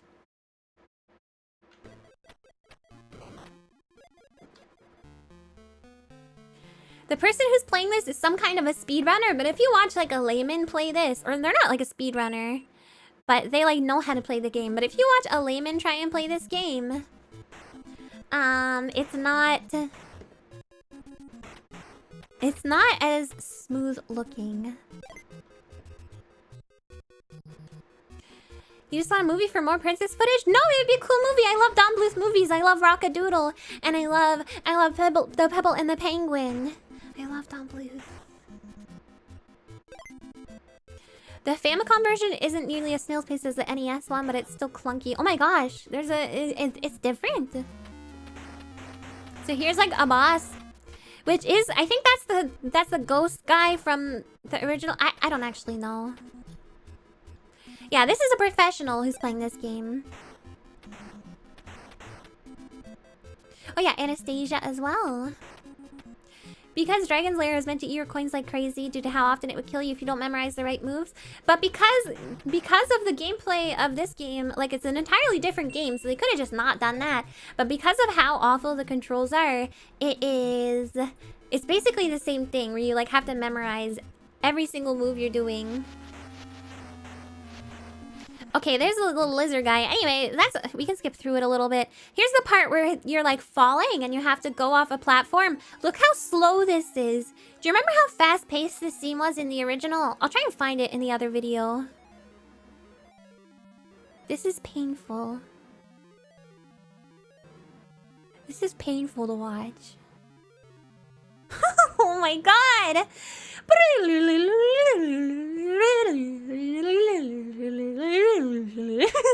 Okay, let me try and find that. I think it happens several times in the actual game. So I'm sure I can find it here. Oh, here it is. So that was a recreation of this part.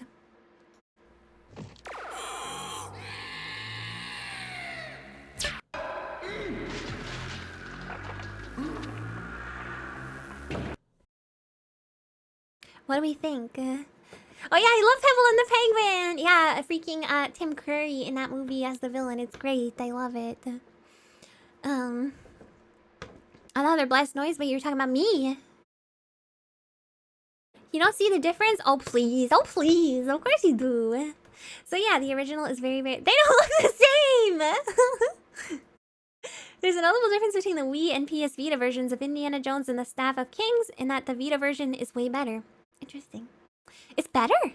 Usually, I feel like the problem with Vita was like pretty much every game that was on it like pushed it to its like limits, right? So wasn't there like some performance issues with certain games? A movie with a Tim Curry villain that I haven't heard of. Well, it's an animated movie, so and it's about penguins. But if you're into that sort of thing, Tim Curry is the villain in that movie. Yeah, Pebble and the Penguin. And it's Dawn Bluth, so you know it's gonna be good. Lots of nice music as well. So yeah, those are the two versions of that game. Oh, hold on. Apparently the controls are bad, and there's a delay between the input and the execution of every move that you do. The enemies are very, very difficult to hit. The damage that enemies do to you is inconsistent. The damage that you do to enemies is inconsistent. The start button does different things depending on where you are in the game. So it's a trial and error game, but it's not in the same way that the original is. But it's because the controls are bad. There's no continues also, so you have to memorize the game in order to beat it. Which, you know, is actually faithful to the original in that case. So at least they got that one thing right. But yeah, pretty bad port. And this is one of you know, Dragon Slayer is one of the most ported, or I think it is the single most ported game to other consoles and stuff. And usually the other versions are, you know, people never like them as much as the arcade one, but they're like serviceable, so they had to screw it up pretty bad. That seems fun? Not at all, not at all. No, I would not play it. I would not play it. You mentioning Space Ace makes me hope you talk about Space Quest when you do this again. Space Quest? What is that? Space Quest. Oh, it's a point-and-click game. Ooh, that's right up my alley, actually. Comic science fiction, it describes it as. Or is it point-and-click, or is it just adventure? Wasn't Tetris the most ported game? I'm not sure. Let me Google it. Most ported video game. I mean, I wouldn't say that the Tetris ports really count as ports because there's like a bunch of different versions of Tetris, but there are a lot of them are like different games. It's Sierra. Okay, cool. Most ported video game. This can't be right. Skyrim? Skyrim? Does that sound right to you guys? Doom? Okay, Doom makes sense. Tetris? I don't think sequels and spin-offs count as ports though, right? Minecraft? I don't think so. You know what? This is BS. Dragon Slayer is not even on this list. This is incorrect.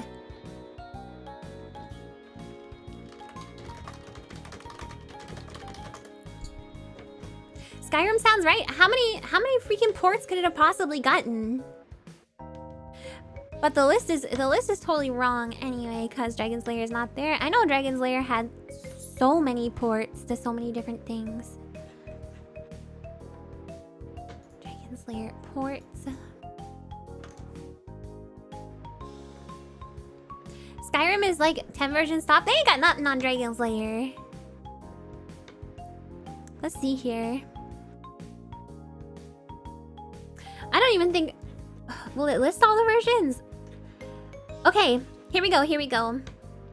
1, 2, 3, 4, 5, 6, 7, 8, 9, 10, 11, 12, 13, 14, 15, 16, 17, 18, 19, 20, 21, 22, 23, 24, 25, 26, 27, 28, 29, 30, 31, 32, 33, 34, 35, 36, 37, 38, 39, 40, 41, 42, 43, 44, 45, 46, 47, 48, 49, 50, 51, 52, 53, 54, 55, 56, 57, 58, 59, 60, 61, 62, 63, 64, 65, 66, 67, 68, 69, 70, 71, 72, 73, 74.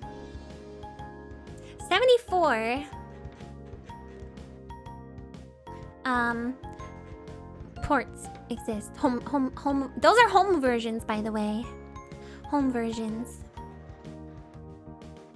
So I have a hard time believing that there's other games that have more ports than that, but I don't know. Let me see what the Wikipedia says.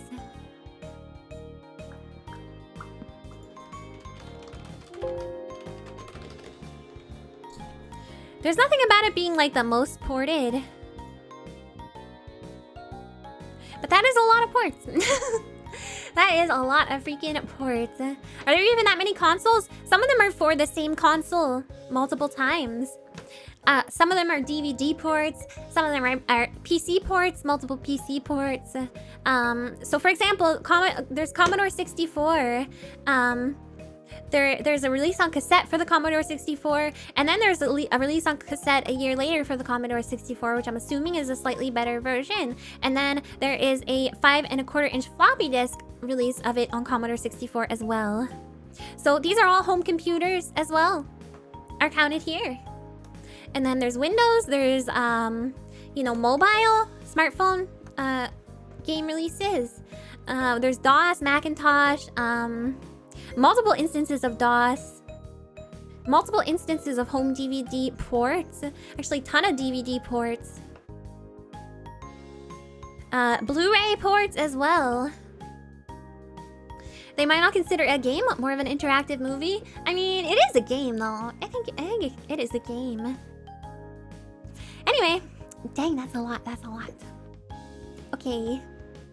Anyway, enough counting ports. We're gonna move on to the next game, which is a couple people have mentioned it, hoping I would go over it. And this one has a really interesting story. Hello, Snee VT. Hi, thank you for coming. This is Daikatana. So, do you guys remember when I did the stream where we went over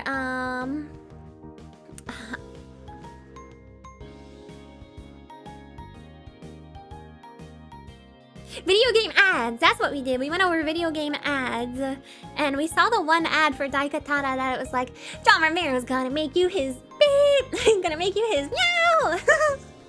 That one ad. That was yeah, that's this game. So the Game Boy Color version, it was released shortly after the N64 version of the game. But the Game Boy Color version is like top-down action-adventure, kind of like RPG-esque. And it was never released in North America. The North American release was canceled, so it was released in Japan and Europe. But the storyline of this is that you're a sword master and you travel through lots of different time periods to get the Daikatana, you know, big sword, which apparently is a big sword that's gonna save the world.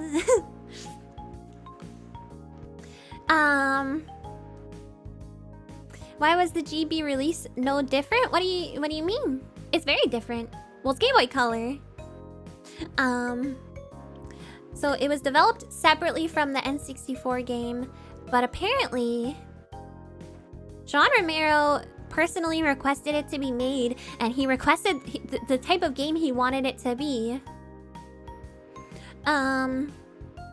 Game that kind of collapsed under its own ambition, from my understanding. Never actually played it though. It looks not great. Oh, so why is it so different? I mean, one's N64 and one is Game Boy Color, so it'd be very difficult to try and duplicate a 3D first-person shooter game onto Game Boy Color. So it was released in Europe in 2000, and then in Japan, this is actually really cool. I want to talk about this as a tangent. But it was released in Japan as a download for the Nintendo Power Peripheral. And this was like my first time hearing of the Nintendo Power Peripheral. So I'm gonna talk about that a little bit. I'm gonna just look at the Wikipedia article real quick, and I want to show you guys this because this is really crazy.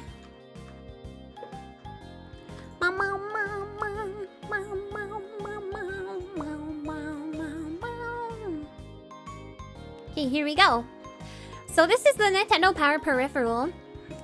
So there's one for Super Famicom, as you can see, and for Game Boy as well. So how this worked was so it's like a flash cartridge, and you could download games onto the flash cartridge. I'm not sure how it worked, if you had to like take it to, oh yeah, so you had to take it to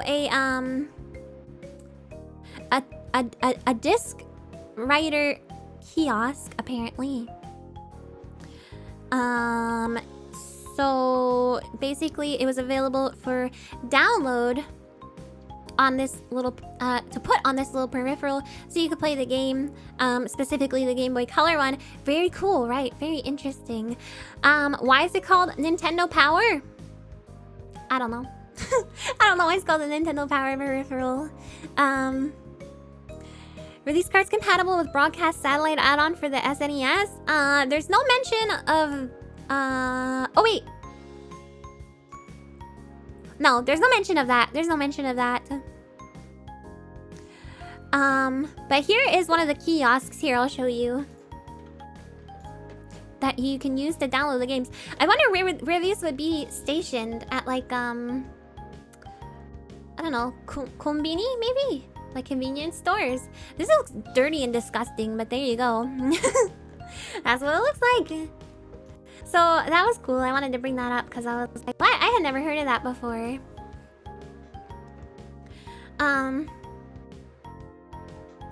Doom is based off a game of D&D the devs played that ended with hordes of demons invading. I did not know that. I did not know that. I do like retro gaming Gamecraft. The princess scenes in this are so nice. Oh, Pippa, I think you might be a little behind. I think, probably. I think Pippa's probably talking about Dragon's Lair, right? Yes, the princess scenes in Dragon's Lair are very, very nice. I think, I mean, she behaves in kind of a strange way. But, I mean, that whole game is just beautiful. Just beautiful. But I think you might be a little bit behind. If you catch up to this, I'm sorry, I'm not ignoring you. I think you're just behind in the playback. Probably my fault because this stream died for, well, it's not my fault, it's OBS's fault. The stream died for a moment. You're on the Dragon's Lair part. That's okay, that's okay. I was just saying that yes, I do like the princess scenes as well. The princess is so cute. She's like, she acts really weird. I'm not sure why. I'm not sure why she acts the way she does. She's like, oh, she like talks really crazy. I really like it. It's a gorgeous game, gorgeous game. Anyway, so that's the Super Famicom freaking, what is it called? Nintendo Power Peripheral. I don't know. It's really cool. It's really cool. I never knew this existed before today, you know. Let's see here. So that's how it was available in Japan, and then Europe apparently got a physical release on Game Boy Color, and then the North American one was canceled because Daikatana performed really poorly. Or I didn't know, I mean, it doesn't say specifically that it performed poorly, just that it was, the reception was poor. So, you know. I don't know, maybe you guys have more insight on that, whether it was like bad sales or it was just people being like, this game sucks, this game sucks. But the gameplay on the Game Boy Color game is similar to like Legend of Zelda, and I think people specifically compared it to like Link's Awakening. Which I'm not sure. I mean, it looks like a Game Boy Color top-down RPG style game. So I guess in that sense. And it's not first person like the PC and console counterparts, and it has dungeons, and there's like puzzles in the dungeons, and there's like bosses and stuff, and the characters are like chibi style. So let's look at those. It was an overhyped game, not a bad game. Well, if it was overhyped and it looked poor, maybe it was a bad game, you know? I mean, is it one of those things that's like a cult classic? I've never played the game, so I can't really talk, but regardless, it was apparently received poorly. Oh, the cup on my head! There was an update to VTube Studio, and they have like, there's items that have physics now, so I wanted to put one on my head. Wasn't there some version of Daikatana where you literally couldn't proceed because it was so broken? I mean, I don't know. There was other ports of it on different consoles, so it's very possible.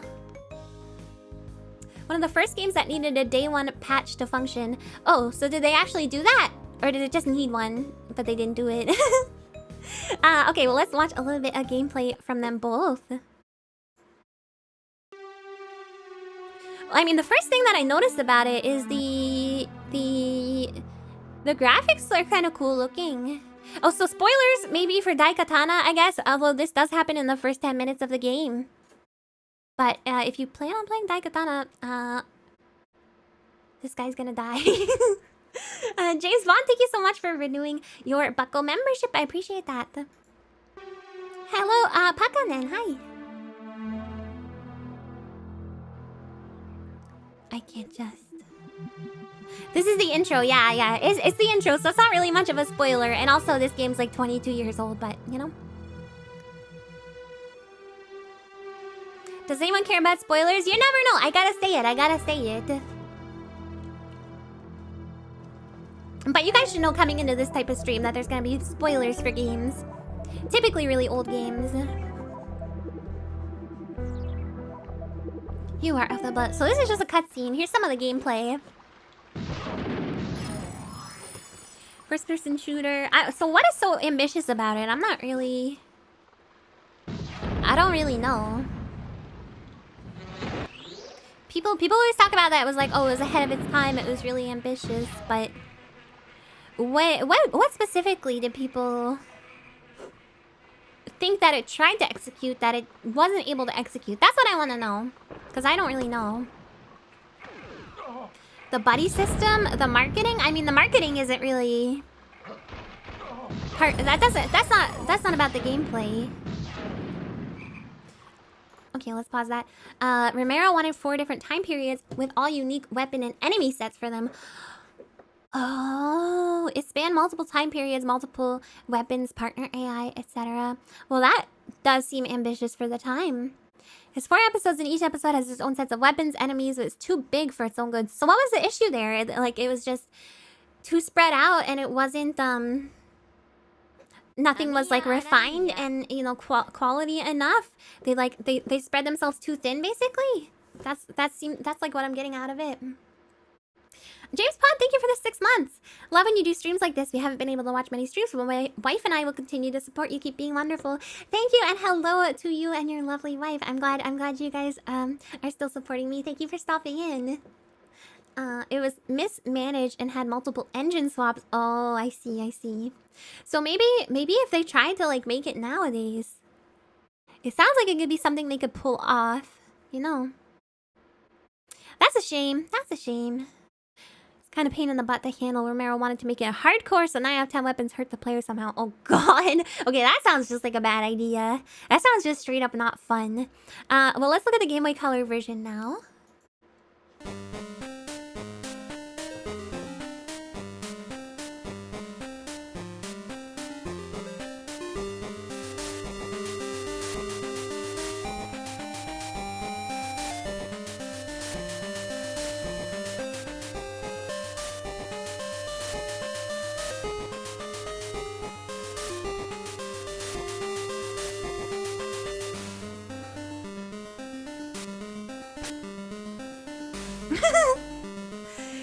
Just dancing to this cutscene music. Okay, now he's walking around. So you can probably see where the comparison to you know, Link's Awakening and stuff comes from. I like that the flashbacks are in black and white. That's a really nice touch. That's a cute touch. So ironically, people like this game better than the actual N64 Daikatana game. It had much better reception. Isn't this cute though, the way they do the cutscenes? Let's see if I can find some gameplay.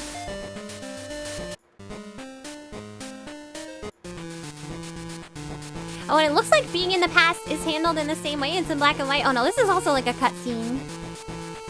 I don't know. When can you play? When can you play a game? I've been skipping through and all I've seen so far is cutscenes. Here we go. Maybe. No, oh my god! Okay, there we go. Here's some gameplay. Okay, I definitely see the comparison to Link's Awakening. Definitely, definitely. This actually seems really cool. I actually kind of want to play this now. Because, you know, Link's Awakening is like one of my favorite games of all time. I really like the style of like puzzle solving. And, you know, running around in dungeons and stuff. That looks really cool. So I can see why people like this better than the N64 one. So it might have been actually well received if it was released in North America, but it was not. It was not. Maybe they could have, you know... Maybe they could have saved the Daikatana franchise if they had released it. But with the reputation it got, I understand not doing it. Okay, hold on here. My cursor is not visible for some reason. Here we go. So that's Daikatana. Wow. Cool. I want to play it. I want to play. Turn my BGM back on.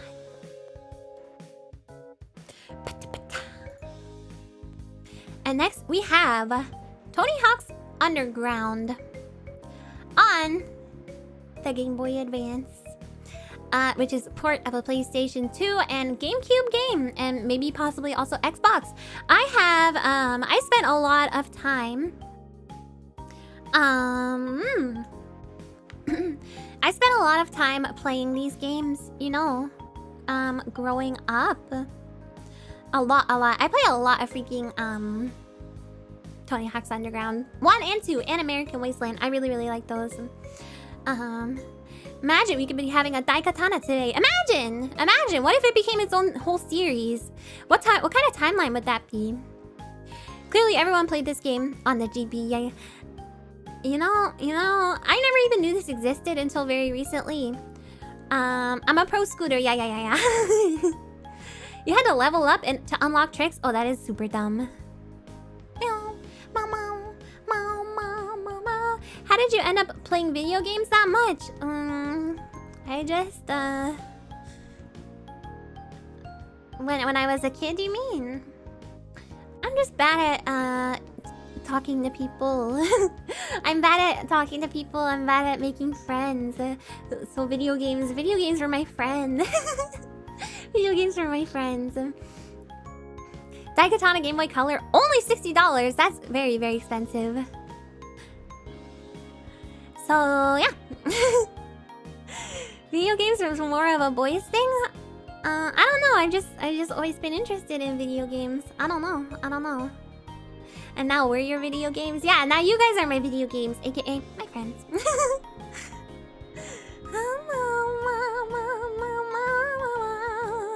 Tony Hawk's bleed actions. What is a bleed action?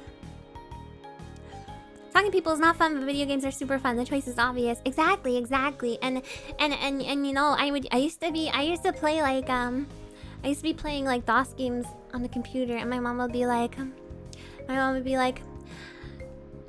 you know, some neighborhood kid would, like, you know, knock on the door, and my mom would be like, you should go outside and play with them. And I'd be like, but video games easy. Video games easy though. Talking to people hard. James Bond, thank you for the 2 months. Stereotypically, it's a boy thing, but video games are actually for everyone. Also, Ami, stop being a mood. What do you mean? What do you mean? What does this mean? Stop being a mood. I'm not moody. You also practice 10-finger typing alone in the dark with DOS. I don't know if I practiced typing. I'm very good at typing though. Mom.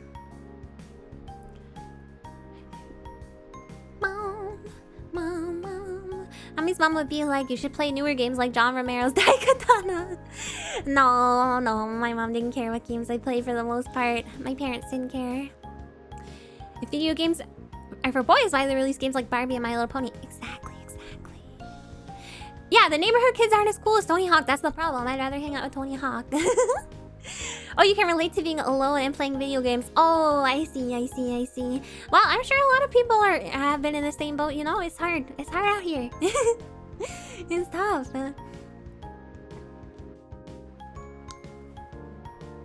Oh, my stomach just growled. Oops.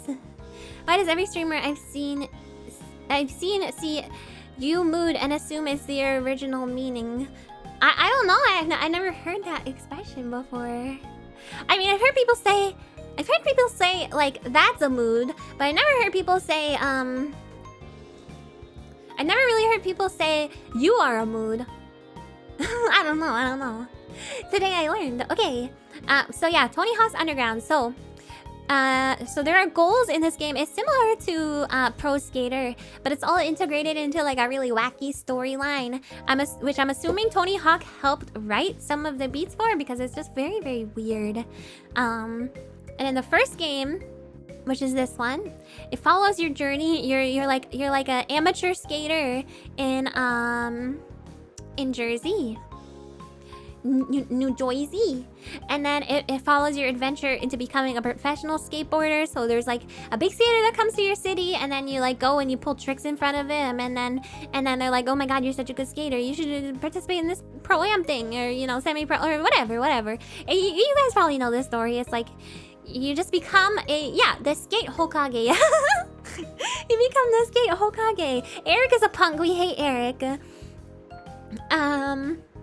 And you get to choose like which agency you want to join. I'm not sure if they're called agencies or what, but you get to choose, or teams. You get to choose which team you want to join. And then I never knew there were GBA versions until recently, and I was wondering how it was possible. So the original is 3D, and I find the controls in the original pretty pretty intuitive. I actually like how it controls, and then it seems like they kept the levels the same and a lot of the missions, but the graphics are a lot different. It's like, I don't know, it's definitely not like actual true isometric, but it gives me those vibes.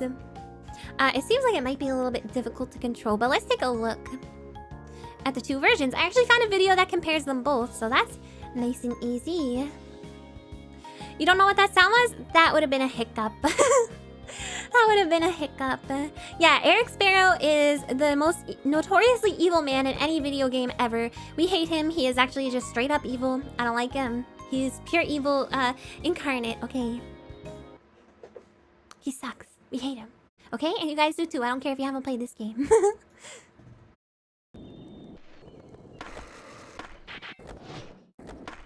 So here is the two games side by side. So this is the little bridge that you go across to get to the train station. So he was see-through just then, so you can see him. Oops, sorry about the ad. So you can see him under the bridge, I guess. So it seems like it could be serviceable. It would take me a lot of getting used to if I were to try and play it with because I'm really, really used to the original. Hi, Melancholic Frog. Tony Hawk's international sales. Wait, what? This? It looks smooth and nice. Yeah, it looks okay. I think, like I said, I think it would be hard for me to play. It's the best looking Game Boy Advance game you've seen. I'm not sure how they did this.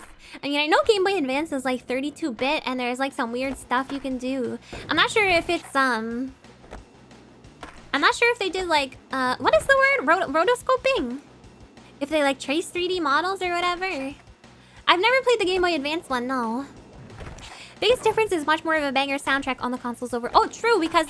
Yeah, so the soundtrack on the console versions use actual songs, which is awesome. And actually, in some of the later ones, in American Wasteland, and I think in the second one too, if you have it on Xbox, I'm not sure about the other ones, I've only played the Xbox ones, but you can actually put a CD into your Xbox and it will download the songs onto your system, and then you can play your own CDs on a Tony Hawk game.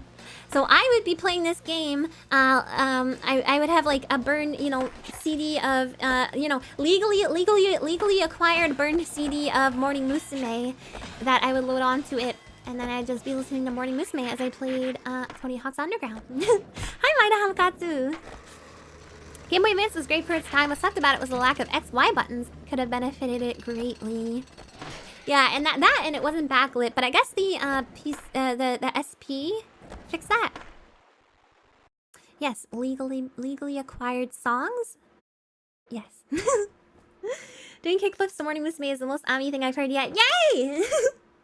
Can you do that on Underground as well? Yeah, Underground is what I'm talking about. Yeah, Underground 2 you could, and then American Wasteland. I don't think the first Underground you could. But the soundtrack on the first Underground was so good that doesn't even matter.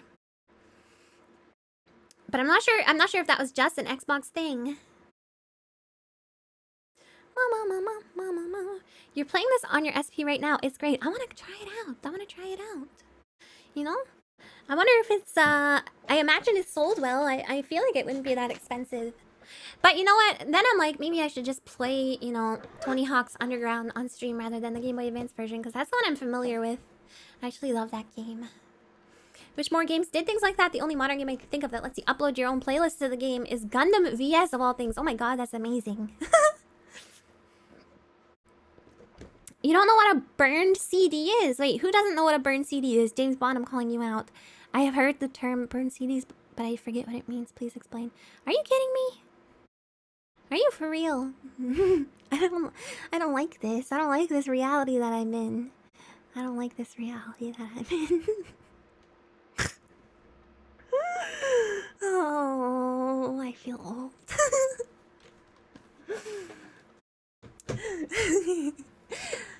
I haven't used CDs in like 10 years. I'm a CD collector, so I can't comment on that. Thank you, Neo Gamer, the Video Game Archive, for making this comparison. The bone-hurting juice, yeah.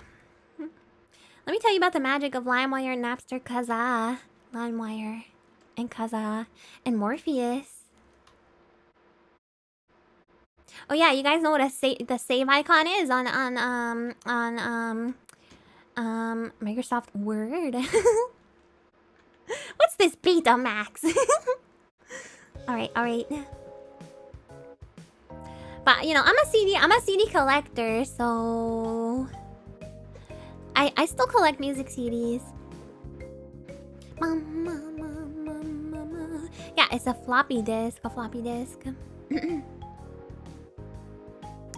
I know what a floppy disk is, Ami. I'm not that young. How do you know what a floppy disk is, but you don't know what a burned CD is? Burned CDs came right after floppy disks. What the heck? I'm so confused. About these timelines. Aries was better than LimeWire. LimeWire. I think I used that at one point. Anyway.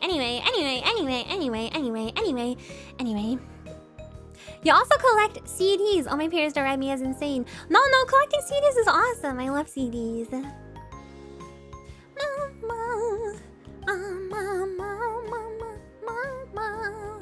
Why would you burn a CD? No reason. No reason. See you, Yuki. Thank you for coming. No reason. James Bond, thank you for the super chat. Don't ask how my brain works. I don't know myself. Fair. I also don't know how my brain works. Mama. Yeah, no reason. I don't know why you would actually. I don't know why you would ever want to burn a CD. Yeah. The Sniper, thank you for the super chat. Don't copy that floppy. Yeah, don't. I do not endorse. I don't endorse. Okay. Anyway, that's the Tony Hawk game. Very cool. I want to play. Oh yeah, I was gonna check the price. This is my new thing. I see games that I'm like kind of interested in on stream, and then I just look up the price. I just look up the price, and I hope that it's for some reason miraculously cheap. Legally obtained Dreamcast discs you borrow from a friend on the internet. Right, exactly.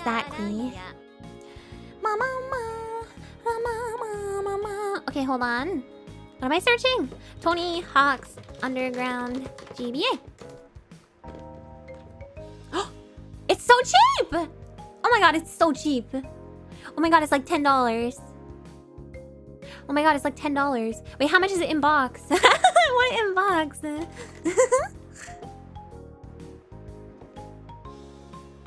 Yo. It's like $20.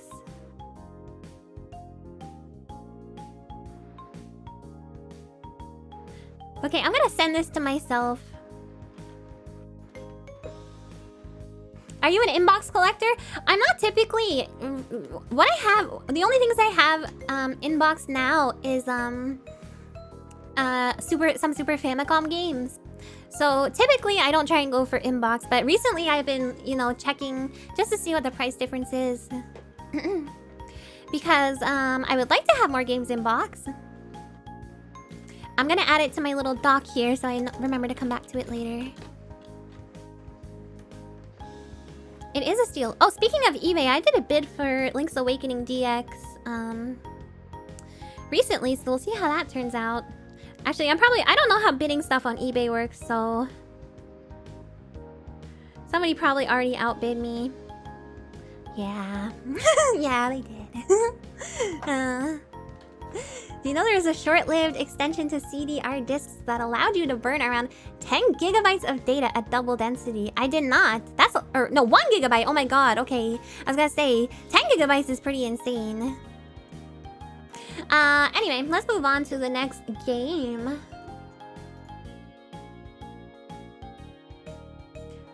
Now we have the famous, or infamous...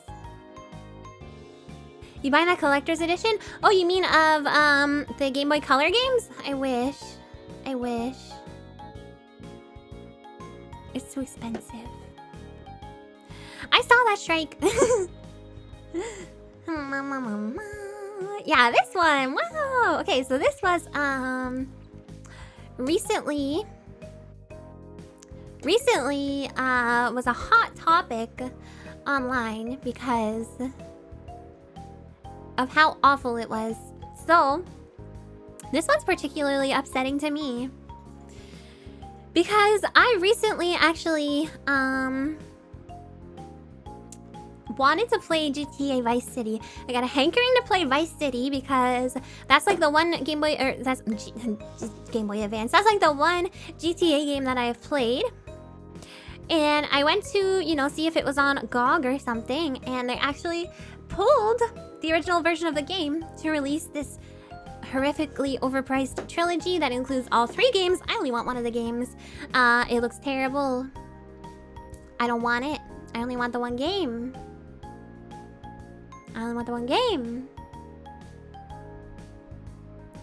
Will you get in trouble if you pull out your old DVD copy of Vice City, which you have, and silent patch it up? I may have done that. I may have done that. I may have already figured it out because I've been playing GTA off stream. Vice City. I think I got to the helicopter mission, and the controls for that are really awful on PC. So I think I stopped at that point. Want us to gift it to you? No. Oh, you mean the definitive version? No, that's okay, you guys. I'm only interested in Vice City, and I've been playing that, so it's okay. It's a-okay. You were gonna put a like on the stream. You accidentally disliked. You know you can undo that. You know you can undo that, right? So yeah, I've been playing Vice City, so no worries. I've been playing it on my own time. But yeah, I didn't want to pay for it because I didn't think it was worth it because the games are awful, or I didn't want to buy it. And also, I only wanted Vice City, so I didn't want to pay that price. And then they pulled the old PC version of it on GOG, so it's very annoying stuff, similar to what Sega is doing right now with Sonic. But Vice City is another game I played a lot when I was younger. I never really did the missions in Vice City because I was really bad at them. So I would just like sit in a car or on a motorcycle, and I would just like cycle through the different radio stations, and I would listen to like all the different radio stations. I would listen to them until they looped. I remember there was one talk show station that was really weird, but I would just like sit in a car and listen to those. Very stupid. But yeah, the music's great. The talk shows are very funny. Yeah, so that's what I did in this game. That, or I would just put in the flying car cheat, which I have muscle memory of to this day. I put in the flying car cheat, and then I would fly around. I would fly over to the bridge because I never got far enough to get to the other side, like the other side of the city. Did you ever play San Andreas? Only a little, only a tiny bit. Only a tiny bit. What was the code? Left R2. Wait, I need a controller. Left R2 circle R1 L2 down L1 R1. Google it. I'm right. You can fact check me. Left R2 circle R1 L2 down L1 R1. Fact check me. Fact check me. Fact check me. Fact check me. Fact check me.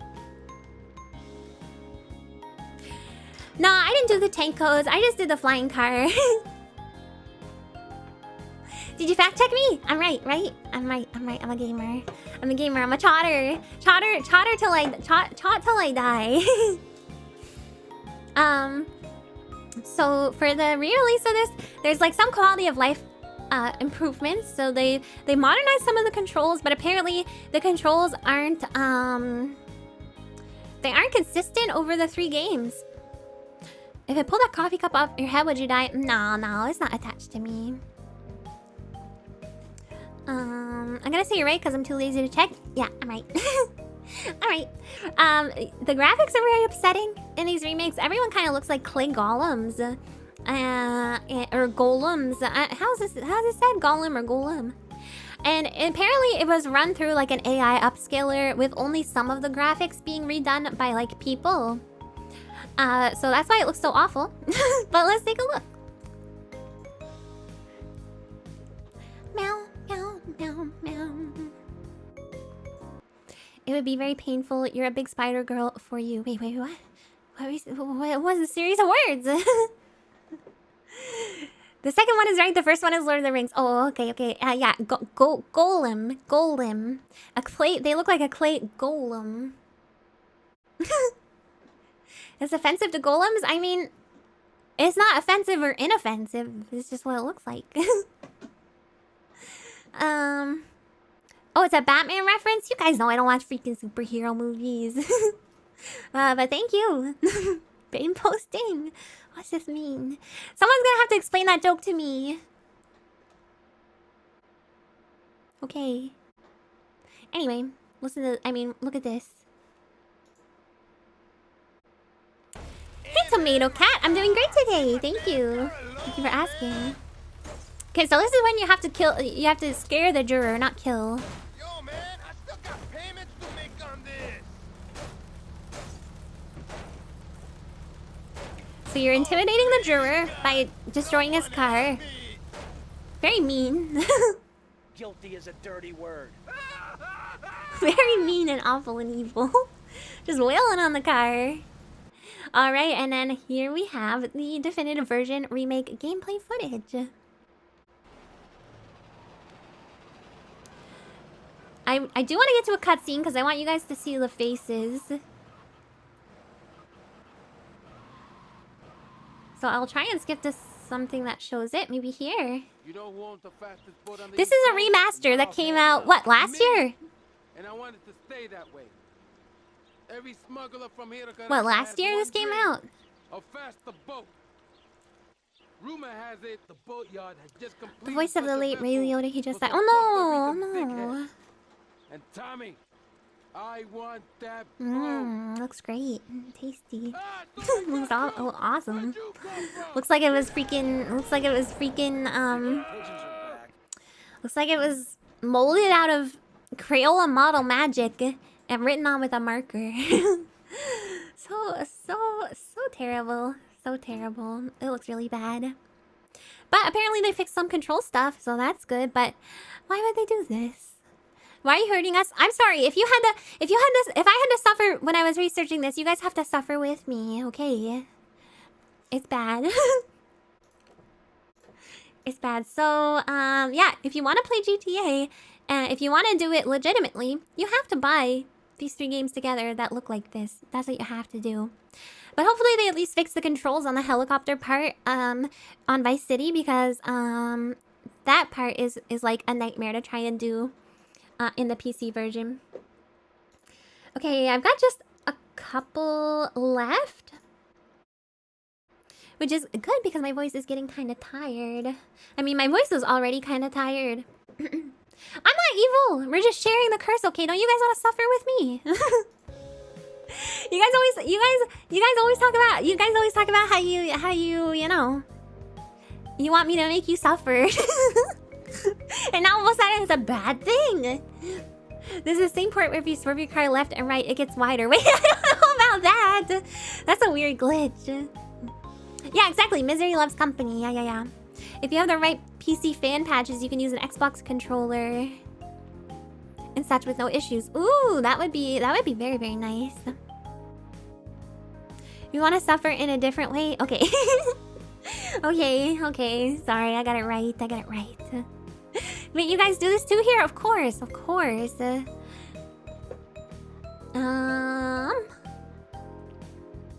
this next one's very weird.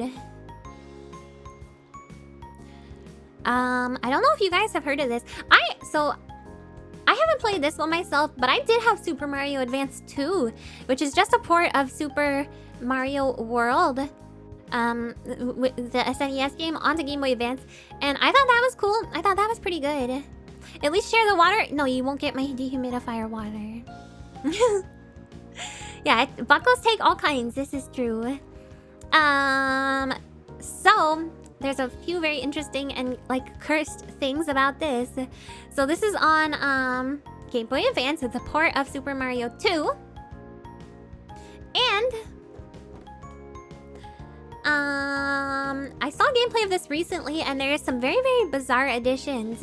So this game is like a weird enough addition to like the Mario cinematic universe in general, because it's such a different game, because it's originally a different game, you know. But they made some really weird decisions that kind of like made it further estranged from. I knew somebody was gonna say that Super Mario Bros. 2 was a remake from Yume Kojo Doki Doki Panic for a Western audience. Who knew? I feel like that's the most recited video game, like a Mario fact of all time. So yeah, it's because it's originally a different game. So there was some weird stuff, like weird expanding sprites, giant sprites that you pull out of the ground, that are like bigger than they were in the original, and apparently the controls are like exceptionally slippery compared to the original. And so the one I have for comparison is the SNES All-Stars version, because I think that's the one it's more closely based off of, not the NES version. Except the Game Boy Advance one has like lighter graphics, which in my opinion is a little more pleasing to the eye in terms of the colors. But notably, they added voice acting, which I have another slide with some of the voice acting clips, which are very, very cursed. We're gonna listen to those in just a minute here, but let's just look at some of the gameplay first. Who's our game? Super Mario Go! Oh, and they packaged in like the original arcade Mario with it as well. No, it doesn't include Chris Pratt. I refuse.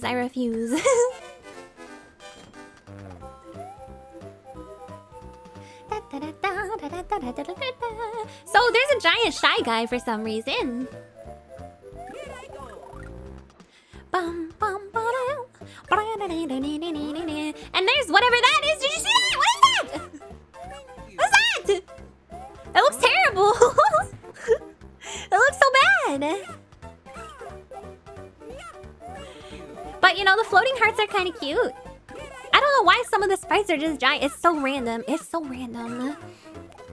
The scrolling is... I can't tell if the scrolling is anything like the original game or not without playing it.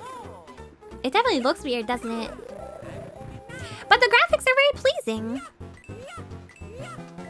Because it was not backlit. Yeah! Feels like some weird bootleg. It kind of is like a weird bootleg. You think it's cute? It's cute! It's cute! It's a cute game. I mean, it's pretty faithful to the original, aside from the gigantic sprites and the weird voice acting and the apparently, like, you know, crippled controls that they added. You make yourself giant every stream, you can't complain. I mean, I'm not complaining, it's just random. It's just like, why? But you guys like when I become big on me, so yeah. Every area is either one screen high or one screen wide. The scrolling is not in the original. Oh, okay, okay. The giant sprites are cute. There's nothing wrong with them, but it's just a really pointless addition, I feel like. So let's look at the SNES Mario All-Stars 1, which is also not the original, but for comparison's sake, since it's the most similar to this one, that's the one we're gonna look at. Yeah, the Game Boy Advance version was super slippery, right? That's what I heard about it. Like almost unplayably so. So you see the graphics are a lot darker. Again, I think it's because, you know, Game Boy Advance was not backlit. A Newgrounds fan game vibe in the good way. That would be a pretty good Flash game if that was true. It's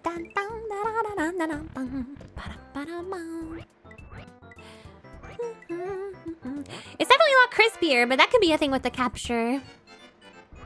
Yeah, so the camera's way better. You don't have the weird scrolling thing going on.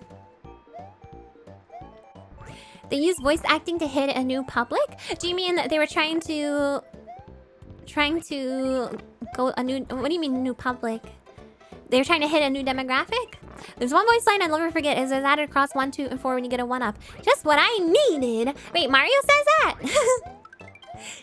The Ultimate Flash Sonic? Oh my god, I used to play the crap out of that. They took Luigi from the GBA game and placed him into Mario 3 and World on GBA. Oh, well, I like that. Slippery controls? Unplayable? What are you people talking? This is just what I've heard compared to the original. If you're used to playing the original, maybe if this is the first port of the game you played, it would be fine, but... Flash game stream when? That is a great idea, and I would love to do that. I would love to do that. I don't know where I can play Flash games, though, because Flash doesn't exist anymore. I've never tried to, you know...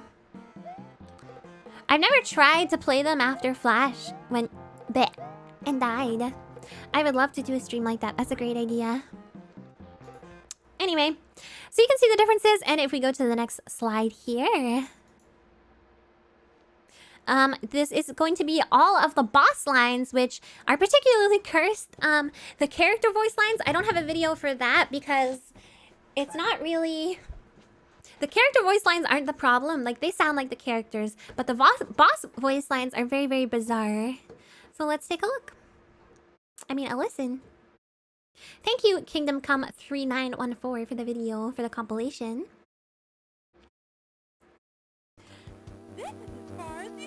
This is as far as you go.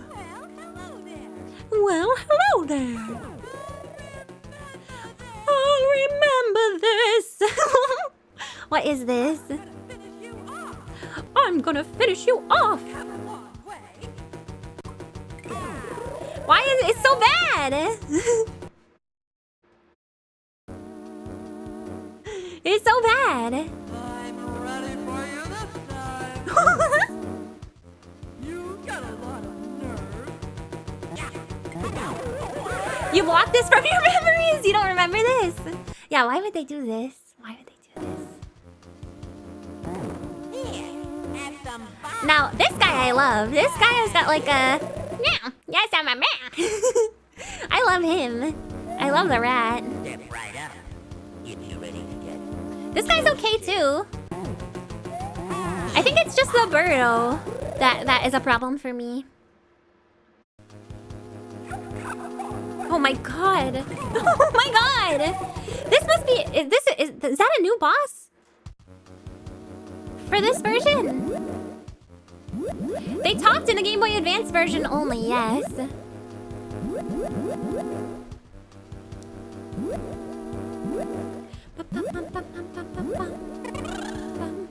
I'm too hot to touch. I'm too hot to touch. There's no Robo-Birdo. I think it's an addition for the Game Boy Advance version.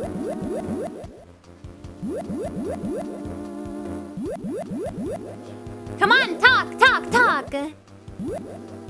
Don't say it. Don't say it. You'll make a tasty treat. Oh my god, it's Mr. Krabs! It's Mr. Krabs! It's just Mr. Krabs, you guys. I am the great dwarf. Don't say it. Oh, ribbit. That was just Mr. Krabs. Rate, comment, and subscribe. Don't be a stranger. Okay. No, thank you. But thank you for the video. My new catchphrase, oh, shut up. Oh, shut up. Krabs sounded like Mario. He sounded like Mr. Krabs. Only an English version? It's the Game Boy Advance port of this game. Or re-release, remake, I'm not exactly sure what it is. Can you say you'll make a tasty treat? You'll make a tasty treat. How was that? Was that perfect? Was that exactly what you wanted? I think it's exactly what you wanted. If I had to guess. Alright, next we have... Okay, so I think a lot of you have played this. I want your guys' thoughts on this.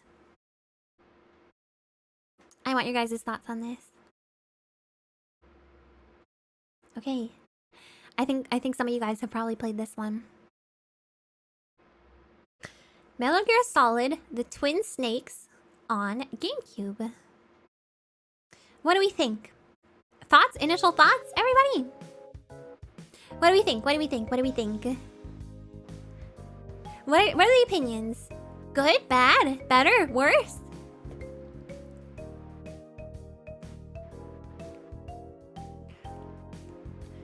Good stuff. The game's okay. I liked it a lot. Seen it, never played it. Much prefer the PS1 version. Inferior to the original, but still okay. Hell yeah. I haven't played it, but I've seen it and I love it. Absolutely ham out of 10. This is the only one I played. How old do you think I am? I don't know, like 12. No, I'm just kidding. Everyone who's younger than me is 12, okay? That's how it works. Everyone who's younger than me, I just assume they're like 12 years old. I'm just kidding. Sorry, that was mean. That's my default age that I default to. An interesting fan theory that Twin Snakes is merely the in-universe Hollywood interpretation of the Shadow Moses incident. Okay. Been meaning to play Twin Snakes. Ami's a bajillion years old. Yeah, exactly. So you're all 12 years old to me. You're all 12 years old to me. Does that mean you're 12 if I'm older than you? I'm not 12 because I'm older than you for sure. I'm a bazillion Spider Girl years old. Yeah. So unless there's any other 1 bazillion year old people in chat, then I think I have you beat. I think. Okay, so I feel like I heard mixed reviews about this. Yeah, so it's a remake of the PS1 game that I played, Metal Gear Solid.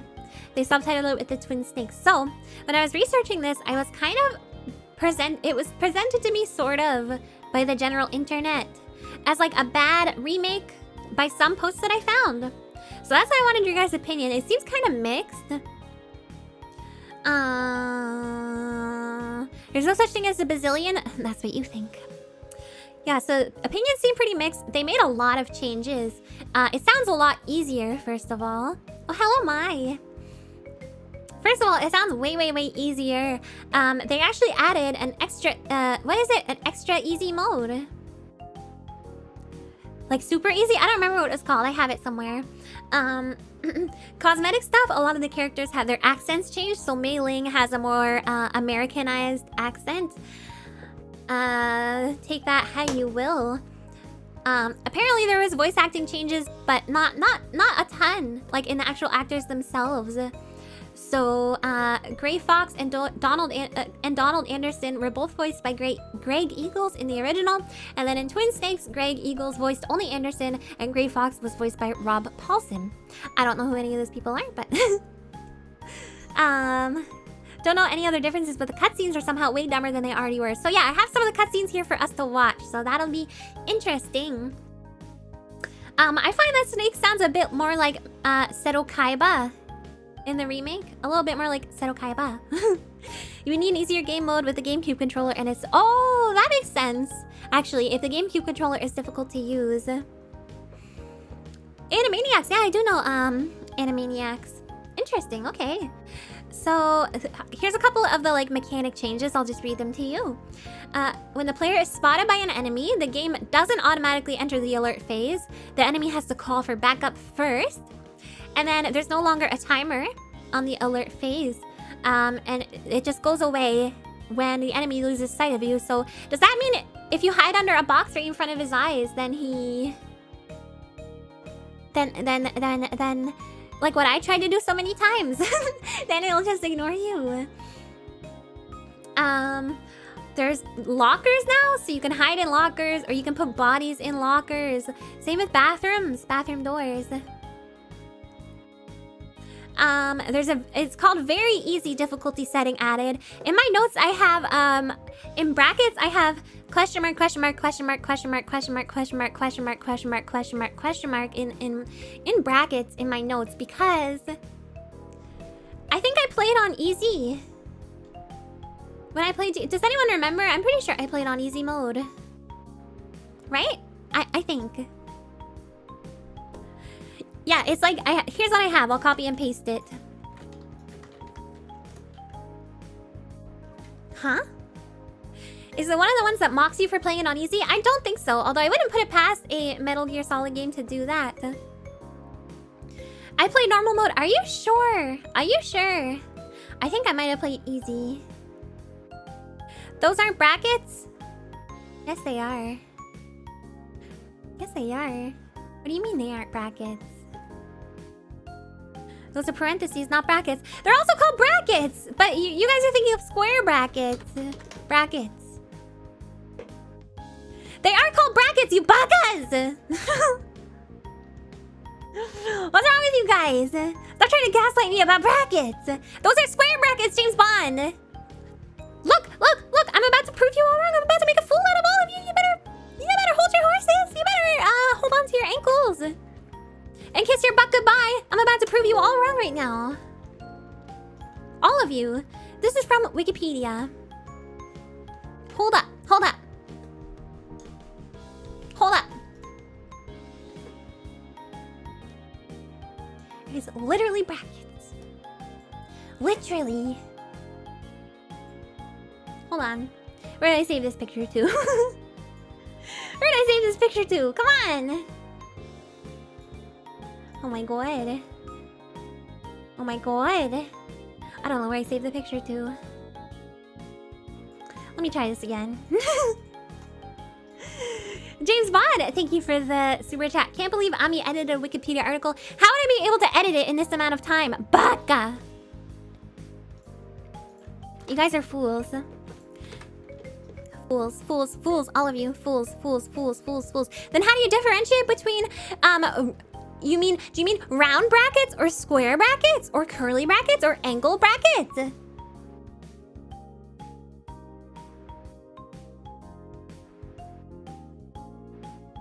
I need you to wallow in this for a second, okay? Just wallow in this for a second. I just need you to wallow in this for a moment.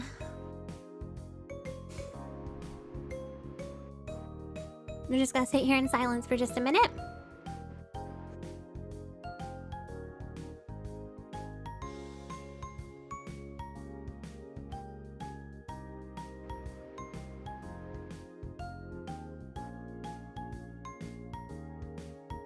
Imagine saying round brackets. That's why I say brackets, because that's what they are. Yeah, parentheses is another way to say it, but they're also called brackets. Baka. Photoshop was used? That's what you guys like to think. That's what you guys want to think? Go check the Wikipedia article for yourself, okay? But just brackets are the square ones? It doesn't matter. They're all brackets. They're all brackets. Brackets, brackets, brackets, brackets. They're just different kind of brackets. I win. I won. Welcome to die. You're all destroyed. I'm taking the dub. You didn't say round brackets, you said brackets. Well, you guys didn't say square brackets, so I guess you're wrong. If you just say brackets, it's square brackets. It's the only time that applies. No, that's not true. That's not true.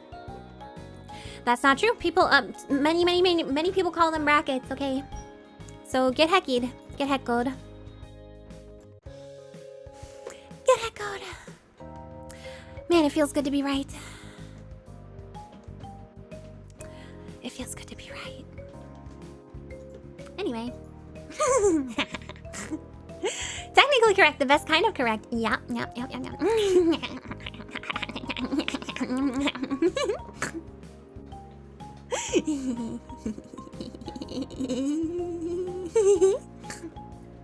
Anyway. Yeah, so very easy? What is it that? The game is already really easy. I played on easy mode, I think. I played on easy mode. Yeah, do you feel humiliated? How does it feel to be completely and totally humiliated in front of 175 people, chat? How's it feel? Actually, chat was correct. I literally just proved you were wrong. Literally just did it. Maji de.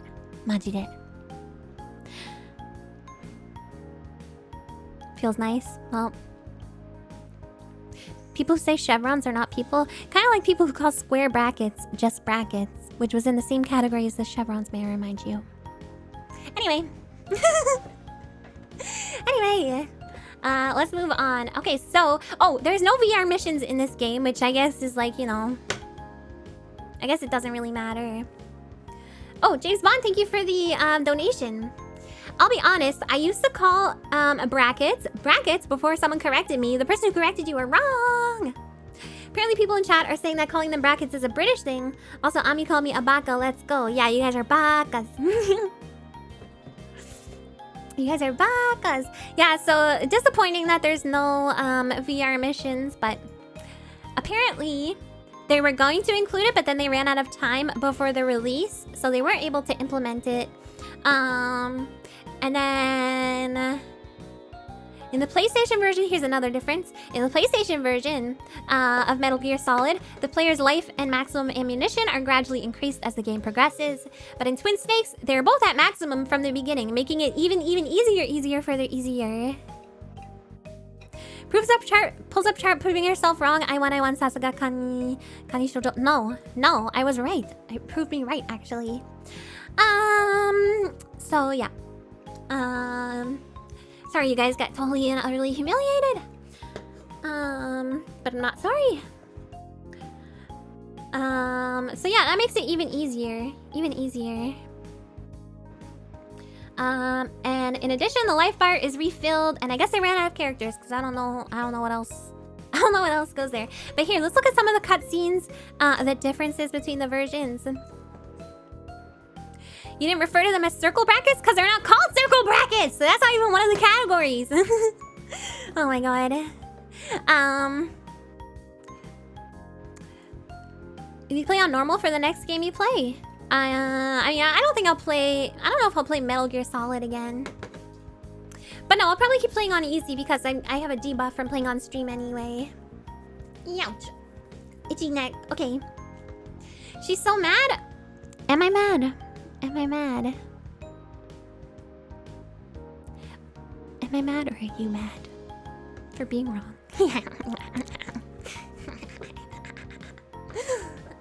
Let's watch the clips here. Hold on. I'll mute this sound here.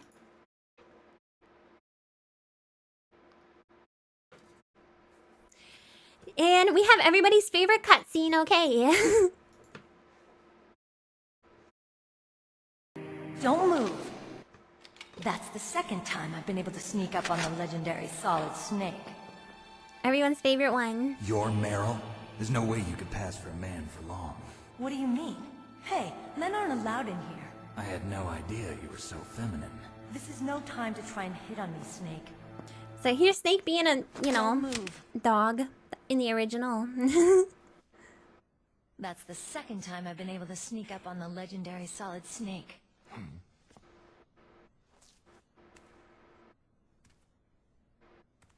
Snake, Your chill. girl. Chill, Snake. Chill, Snake. There's no way you could pass for a man for long. What do you mean? Hey, men aren't allowed in here. I had no idea you were so Hey. feminine. Doesn't he sound like Seto Kaiba? Time to try and hit on me. Doesn't he sound like Seto Kaiba? Why didn't you contact me? My codec was broken. Is that all? Shouldn't you just be happy we met up like this? In the remake, he sounds like Seto Kaiba. I never forget a lady. So there's something you Snake, like about chill. me, huh? Snake, Yeah, chill. You've got a great butt. Oh, I see. First it's my eyes, now it's my butt. What's next? Snake, no! You never think about what's next. No! Why didn't you contact me? I'm Was Kaiba. broken. Is that all? Shouldn't you just be happy we met up like this? Snake, chill, snake, chill, snake, chill, snake, chill, snake, chill! That's quite the freaking How did scene. you recognize me in disguise? I never forget a lady. You picked this scene? I So know, there's something I know. you like about me, Because huh? it's funny, okay? got What you great want me to butt. say is funny, Butt. but it's also cringe. Oh, I see. First it's my eyes. You're a third-rate soldier with a fourth-rate butt. Oh, Kat, thanks for the peach super sticker. Interesting. Seems totally unrelated. Hi, Maggie Lynn. Hold on, let me fix my keyboard tray. Is this an M-rated game? What did you expect? I expected a little bit less cringe. Yeah. Okay. Enough of that, enough of that, enough of that, enough of that, enough of that, enough of that. So yeah, that's the main difference is it seems. The voice acting was like redone. But the voice actors are like the same. They have the same voice lines, but they somehow perved up the cinematography like 3 levels. I know, it's bad, it's bad. Less cringe? Did you want Snake to tip some fedora? That would be more cringe. You found the only cutscene in Twin Snakes with no airplane noise. Wait, really? What do you mean? I don't think I'm gonna go back to that though. Why would they redo the voice acting? Probably because of the quality. They wanted it to be like a higher quality. And it's not like you can exactly like upscale that sort of thing. Gotta show off the new graphics by zooming into certain parts. Exactly. Okay. Just 2 more games left. And here we have...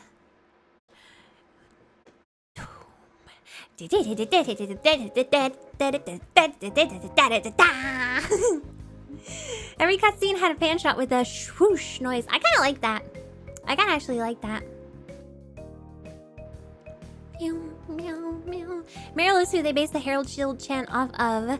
Oh, it's a joke. I was legitimately about to be like, wait, which game came out first? The OG audio was recorded in a warehouse, so without the reverb, you hear the traffic outside and stuff. Oh, I want to hear it unreverbed. Yeah, rip and tear. Okay, so this is Doom ported to the GBA. Apparently, not a bad port, from what I understand. Has anyone here played it? Doom is on a lot more platforms and systems than all of us could recall. True, but I don't think it's more than Dragon's Lair. Also, does it count that people like put it on like calculators and stuff? Does that count as a port? Mercenary has, Android has not. Oh, that's kind of surprising. Ewok has. It shouldn't count. I agree. I agree. Yeah, you can run Doom on anything, famously. We're gonna run it on my brain one of these days. Just wait and see. Okay, so apparently it's not a bad port. The resolution is like less than ideal, but it is Game Boy Advance after all. It doesn't look that terrible. And I feel like especially it wouldn't look that really that bad on Game Boy Advance because Game Boy Advance is not, you know, backlit, so it's a little darker. So it obscures some stuff. And the sprites weren't redone as far as I can tell. They're just kind of like downscaled. So there's just like, it's not like, it's smaller sprites, but it's not redrawn to be smaller. There's just like less pixels. Does that make sense? I'm not gonna be able to describe it well, but you'll see when we watch the video. But they didn't try to like simplify the sprites. Doom runs on any computer, right? Well, probably not like old, like simply text computers, you know, but any modern computer for sure. You would play Doom on my brain. I don't know how that would work. What would you have to look in my eyes to see the game being played? It's a step up from the SNES port, though I think it uses cut down levels from the Jaguar part. Oh no. I heard that the levels were faithful, although the music is absolutely awful. The music is absolutely awful.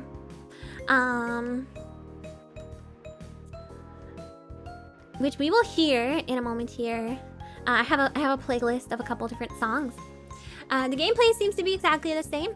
But there is some slowdown and like speed up depending on what's happening in the game.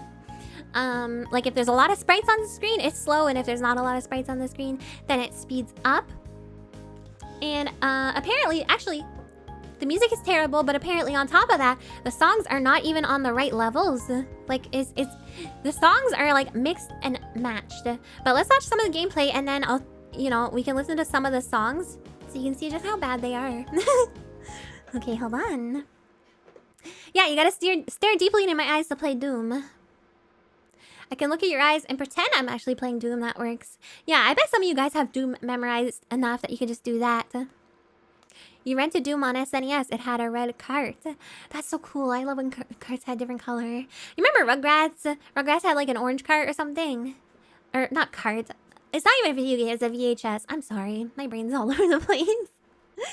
Another company did the Doom 2 port, and that port was a bit better. Oh, for Game Boy Advance. Alright, let's look. Ah, the sound! Ah! Ah! Ah! Ow, my ears, my brain!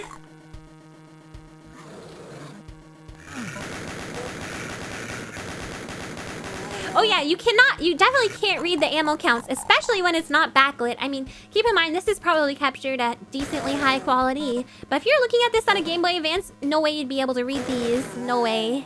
No way. Yeah, so each enemy is like 3 to 4 pixels. It's kind of hard to tell what they are.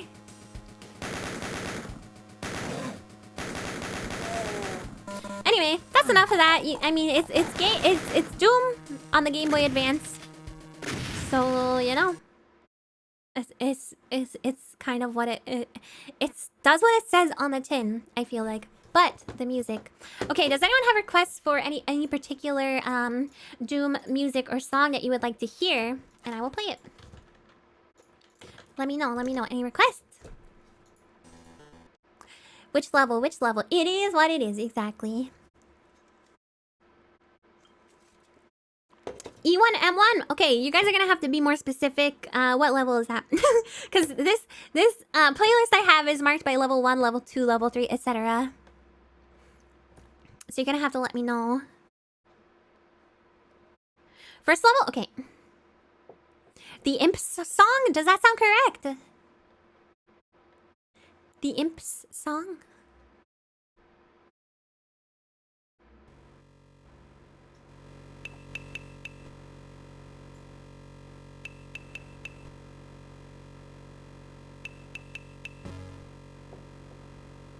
Wait, Imp song is the second level? Okay, so this goes in with what I said earlier, is that apparently some of the music is associated with the wrong level. So if you guys know the name of the song, just tell me that. And I'll find it here. If they even have it. At the Gates of Hell? Okay, hold on. I have At Doom's Gate. Does that sound correct? At Doom's Gate? Yeah, okay. Doomsday is associated with level 24 on this one.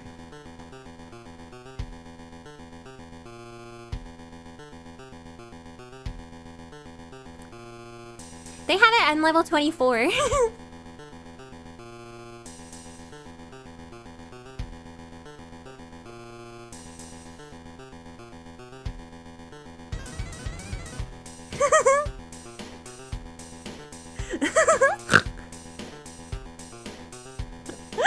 He's weird. Oh my god. Sounds like it's missing a track. It probably is.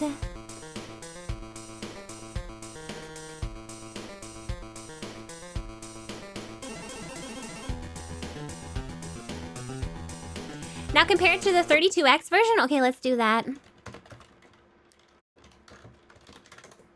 Let's compare it to the 32X one.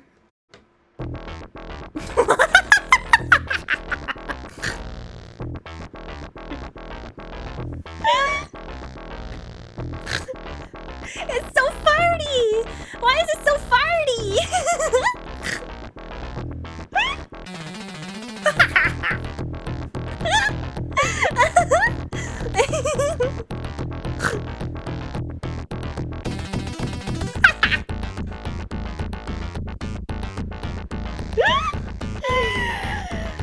Oh my god.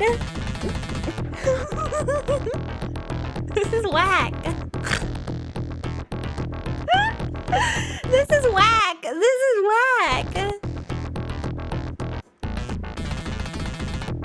Add Toots K. Oh my god. The fan remade 32 export that's underway sounds better at least. That's good. That's good. At bathroom store. Oh my god, that's awful. That's just awful. Oh my god. I didn't think there could be anything worse, but it's kind of worse than the Game Boy Advance one, isn't it? I don't know. Maybe they're like around the same level. Have you heard Doom E181 on 8 floppy drives? I've heard other floppy drive songs. Most notably, probably the Imperial March, but otherwise not really. Oh, okay. Anyway, that's Doom on Game Boy Advance.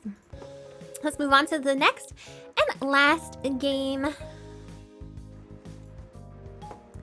Donkey Kong Land. Donkey Kong Land on the Game Boy. So, this one's very interesting. It's not exactly a port. It's its own game, and it has a different story, but it's the same engine as Donkey Kong Country for SNES, and it's called Donkey Kong Land. So it's a similar treatment to the Mario games on Game Boy, like we have Mario Land and Mario Land 2. It's not a bootleg title. No, this is what they did with Game Boy games. Mario, the same thing happened with Mario. Remember, you need to talk about Resident Evil Dead Silence. Yes. Okay, I will. And the cartridge is also yellow, like a banana, so I like that. Oh, banana.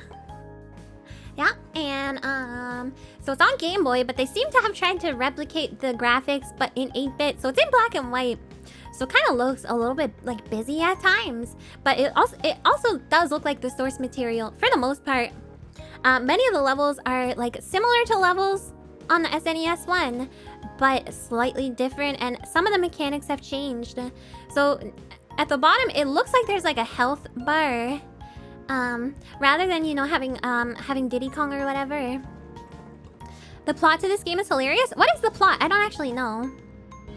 This game isn't a port, it's an original game. Yeah, well, this is true. The stream isn't ports. It's, you know, re-releases an alternate version. So I consider this to be an alternate version, especially since it uses the same engine and it attempts to use the same graphics. So yeah, instead of Diddy, but I think you can still switch to Diddy, but you can only have one Kong on the screen at a time. So you can still, you know, you can still pick up barrels and stuff. I think the music and sound effects are really, really charming. Let's watch a little bit of gameplay. Hold on.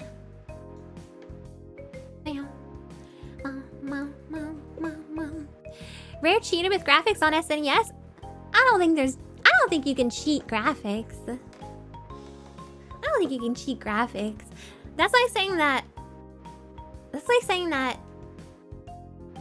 Sonic 3D Blast cheated 3D, which they kind of did. I mean, it's not actually 3D. Same graphical style, yeah, but it has original levels and bosses. Yeah, so I would consider that an alternate version of the same game. But it doesn't matter. We're just looking at fun games. It's you know, we don't need to get tied up in technicalities, and you know, it's just interesting to look at because it's so similar to the original game. The hearts on the bottom of the screen are actually the lives counter. You can still have the Kongs for health like in the SNES game. Interesting. Okay, cool. Well, this person had a lot of lives then. Which makes sense. Which makes sense. Alright, let's mute the sound here and we will watch a little bit of gameplay.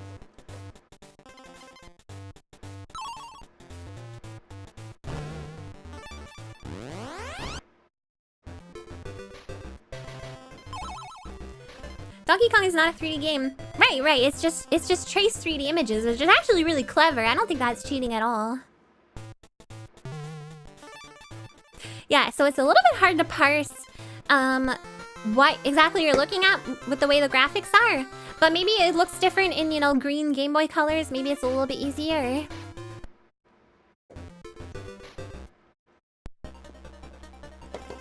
So as you can see, the level orders are different.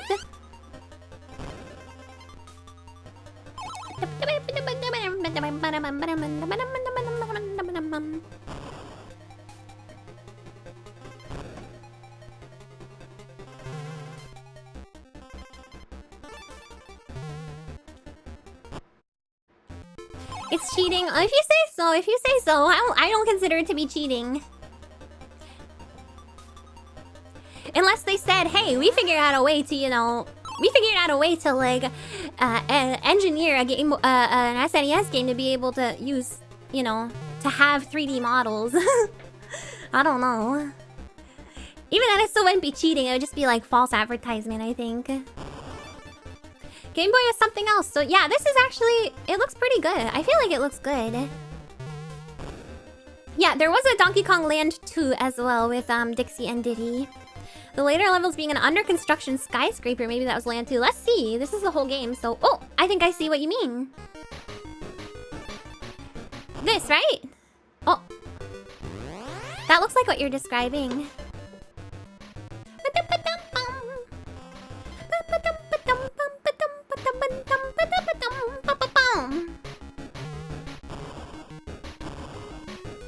This is cool. I love this. No, you're not crazy.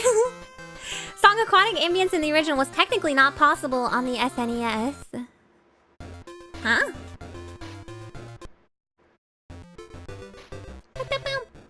It looks great in captured footage. Playing it on a real Game Boy is another story. I wonder if it... Actually, I'm kind of wondering if it maybe is a little bit easier to see on an actual Game Boy.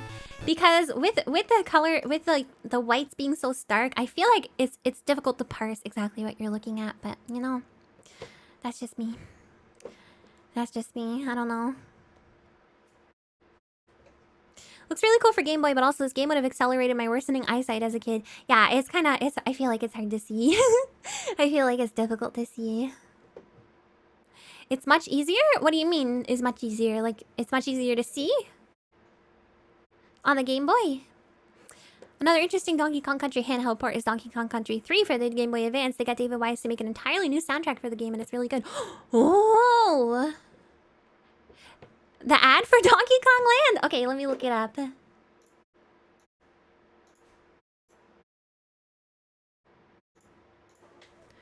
Donkey Kong Land.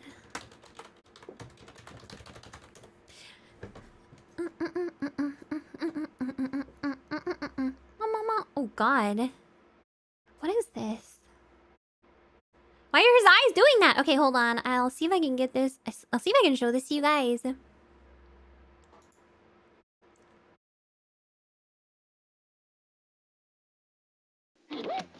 Jeez, it's only coming out of one ear. Oh god. This is already a nightmare. I think I can... I don't know. You guys might hear it correctly.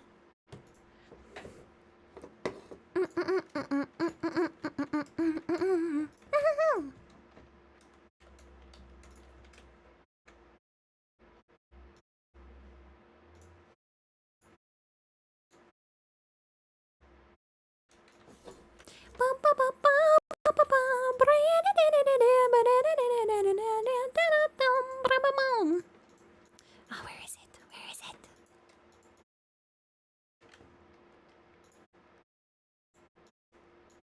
Where did the freaking thing end up? Oh my god. Oh my god. Don't hear any music? Yeah, there's nothing playing yet. I'm still setting it up. I'm still setting up. Hold on. My apologies.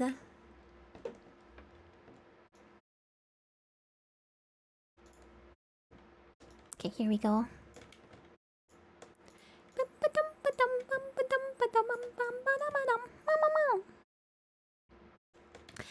There we go. This is the commercial. This is a commercial. No, you shouldn't be able to hear yet. No. Beast you loved on Super NES. And now we've captured Now you should be able to hear. an all-new game with all new enemies and worlds. Donkey Kong Land. New for Game Boy and Super Game Boy. That wasn't that weird. that wasn't that weird of a commercial. What had more shovelware, the Game Boy or the PS2? Oh, I don't know. Oh, the face was funny. The face he made was indeed funny. I will agree with that. Beast you loved on Super NES. Oh, ooga! Banana. Oh, banana. They should have made him say, oh, banana. Why? Not every Game Boy game was shovelware. There's some really good Game Boy games. Yeah, the Wii had tons of shovelware. Wii and DS are the kings and queens of shovelware. Those are some pretty cool bananas. I agree. I agree. Anyway, that was that was a commercial. I mean, I guess it's funny. Maybe I feel like I'm jaded because I've seen so many like ridiculous and hilarious freaking Game Boy video game commercials. Okay, hold on. And that is the last game I had for today. I did want to look at Resident Evil Deadly Silence. So I played here. I'll try and get a video for that. Whoa, whoa, whoa. Well, what the heck? Why did Green Bucko just show off really big for a second? Oh my god.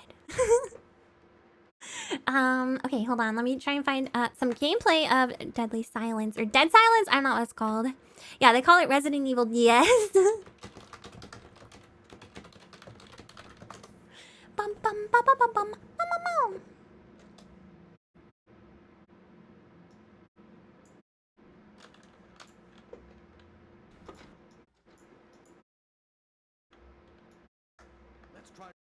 Oh my god. It looks so crazy. Okay, hold on. The Green Bucko jump. I'm not sure how that happened. Love Deadly Silence. Really cool port. We recommend playing this one if you want to experience OG Resident Evil. So it's actually I can't speak. Deadly Silence is the first time I completed the original Resident Evil was on Deadly Silence. So my majority of the of my experience with Resident Evil, my like most earliest experience with Resident Evil was Deadly Silence. And then I thought it was okay. And then recently I played the remastered one. And I don't know. I feel like I don't remember a ton about it. But I feel like there was a lot of things that people didn't like about it. But we're gonna watch some gameplay in just a second here.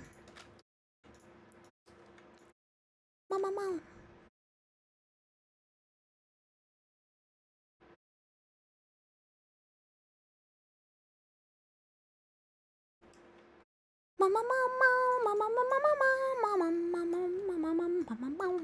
Okay, so this is SHN Survival Horror Network. That's the channel. We'll watch a little bit. So here's how it looks. It looks very smoothie. It became like smoothie.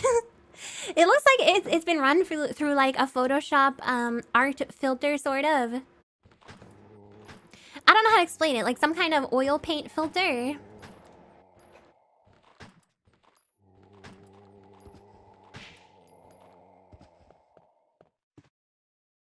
Yeah, a layer of Vaseline. Yeah, that is actually a good way to describe it, I think. Okay, so let's skip around a little bit. So here's like a... So this is interesting. It's like a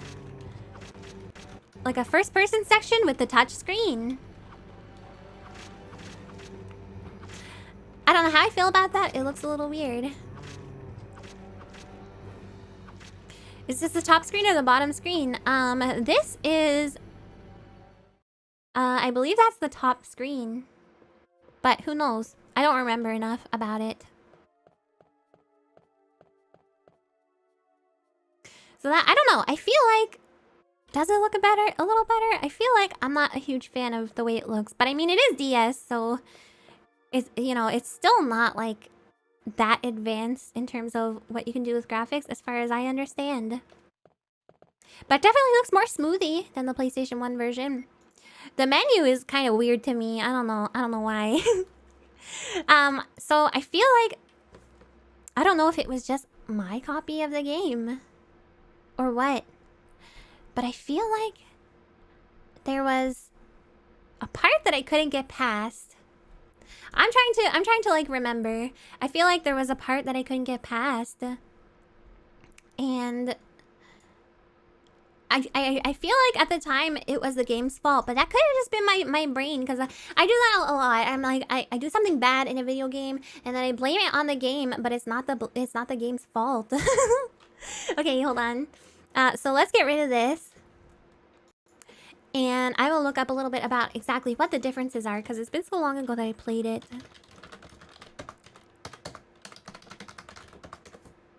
Graphics okay for India? Yeah, it's okay. Menu looks like Newgrounds Flash game menus. Does it have that director's cut track? No, it doesn't. It doesn't. I feel like that would make it better, you know. Okay, so here we have every change in Deadly Silence. This is just an article. Quick Turn. Quick Turn was introduced in the third game. So I guess they have Quick Turn in, they added that to Deadly Silence, so I would consider that a good upgrade. Tactical reloading. What is this? Instead of needing to exhaust a clip to reload or hop into the menu, players can now reload at the tap of the button. I think that is a quality of life improvement. I think that's a good thing. You could turn off the first person stuff. Yeah, I think you could play like, I don't know what they called it. I don't know if it was Legacy version and then the first person stuff was in like a different version. Oh, door skip. Oh, so you could skip the door opening cutscenes, because that's how they dealt with loading, like not having loading screens in the original, or you know, not having to look at like a black screen while things were loading. What is this? Rebirth mode. Oh, harder version of the main story with remixed puzzles and enemies, so you get an additional, you know, you get an additional way to play the game, which is cool. Which is cool. Multiplayer? Now, how the heck does this work? Multiplayer. No, we're not talking about Donkey Kong Land at the moment. We're talking about... We moved on to Resident Evil Deadly Silence. Yeah, I guess I should hide this. Since we're not talking about it. I forgot to add it to the presentation. Joao, if you're buffering, I think it's just you. I haven't seen anyone else mention having any issues, so maybe try refreshing. Might be an issue with your internet. Everything's okay on my side as far as I know. Deadly Silence equals DS. Yes. It uses local Wi-Fi. Interesting. Imagine Donkey Kong with tactical reload. He can reload the banana. His coconut gun. Oh my god. Tactical reload coconut gun. Multiplayer and Deadly Silence is fun. Shame your opponent always just appeared as a colored star on your screen. Oh, that is a shame. Imagine knowing somebody else who, you know, wanted to play Resident Evil DS. That's all I gotta say about that. I never unfortunately got to use the multiplayer function. And yeah, the overall presentation is different. Okay, so I don't know. For some reason, every time I hear people bring up Deadly Silence, it's at like, oh god, that port, and it's like, it doesn't seem worse. Of course, compared to the, compared to the remaster version, which is much more recent, it would be not as easy to play, but seems like they did some good quality of life stuff. They actually made some effort into making it into like a different experience. The game sold poorly. It was very unlikely. Yeah, I mean, I had it. I had the game. Kingdom Hearts Dream Drop Distance on 3DS. What the heck is that?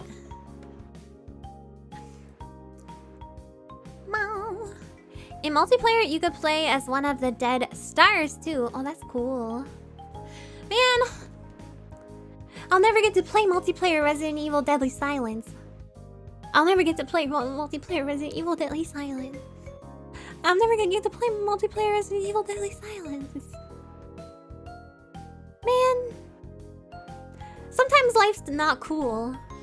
Sometimes life is just not cool. I have actually played Cave Story before, not on stream, but I played it on my own. I'm not gonna be able to do multiplayer Resident Evil Deadly Silence. I'm so sad. I'm never gonna get to do it. Never. Never. I'm just coming to this realization. This is so upsetting. I'm like, I want to experience that, but I can't. I can't experience that. Oh. Well, you guys tell me about your experiences with the Resident Evil Deadly Silence multiplayer Deadly Silence, and I can live vicariously through you.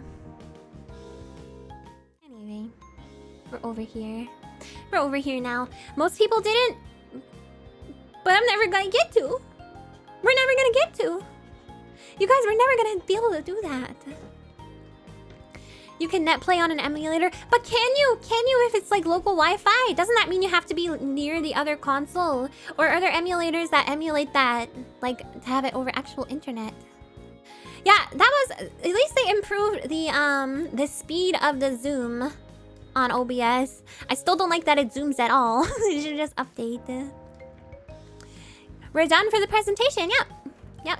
I mentioned that was the last one. I didn't mean Metal Gear was good. I meant Super Mario Brothers Advance. I'm not sure what you mean, Ewok. Multiple emulator instances, you can trick the multiplayer into working. Huh? How? Thank you for your presentation. Not sure what that has to do with world history, but I'll take your effort into consideration for your grade. Thank you. Thank you. Can you give me an A? Can I have an A? Can I have an A plus? Actually, I want an A plus. Played it with a brother. It was a lot of fun racing through the mansion. I want to do it. Are all the doors unlocked and you race through the mansion? Are all the doors unlocked? And you just get to run around freely and hide from one another. That sounds so cool. That sounds so cool, like Trackdown.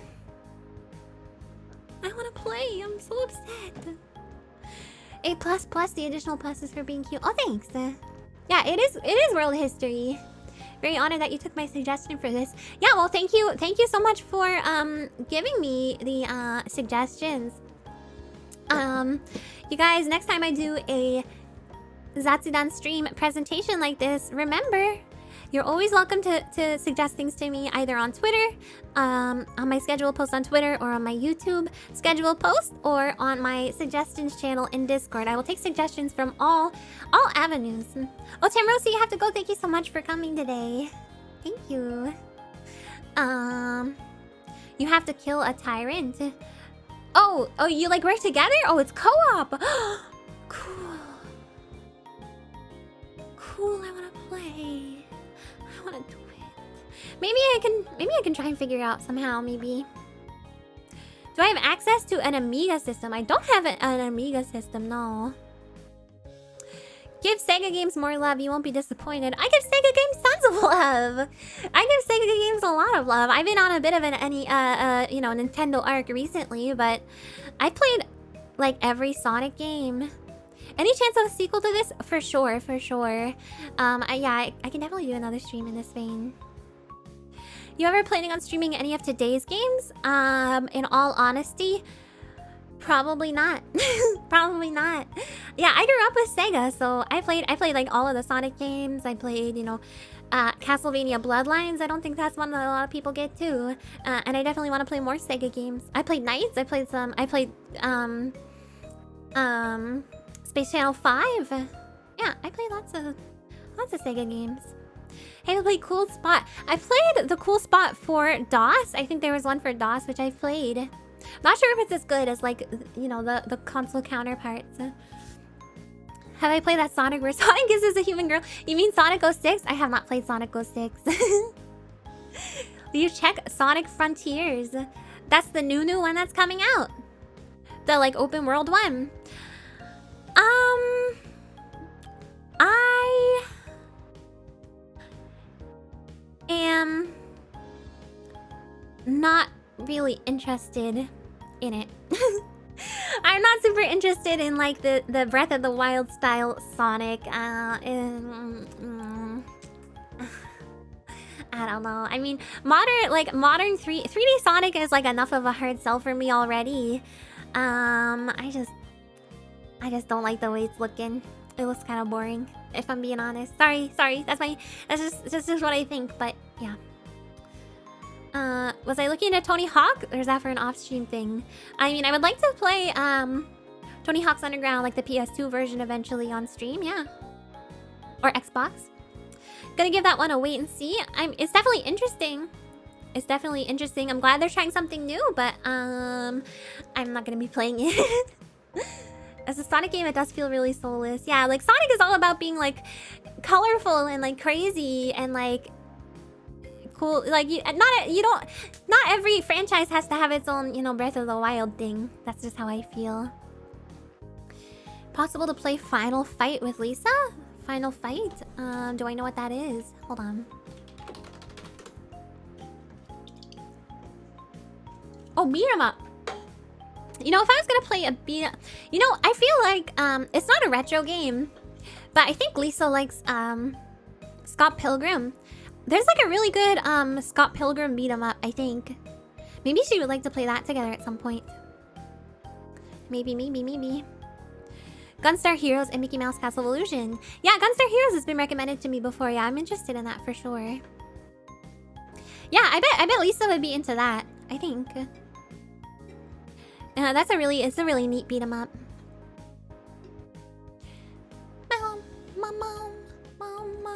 It's a PS3 game, basically retro now in 2022. No, don't say that. Lisa is my genmate, Mr. Vaporize. Chica Fuji, Lisa. Let's Can I do this? Can I do a shout out?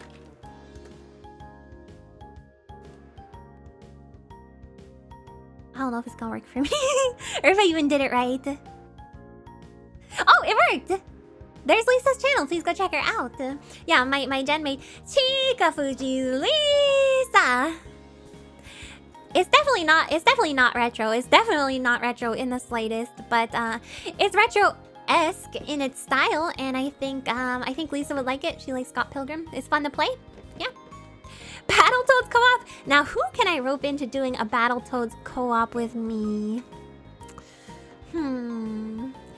Mega Man 9 I don't think counts as retro, but it's another one that's retro style,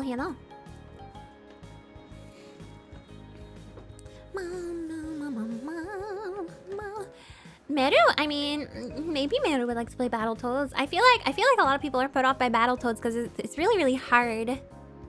Very, very, very hard. Yeah.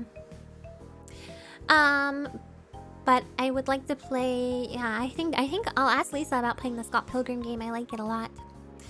Oh, Shotjan, thank you for the super chat. Thanks for a ton of fun streams. They make me really happy. Just quick question: since you play a lot of retro games, ever heard or played of Hunter Hunted?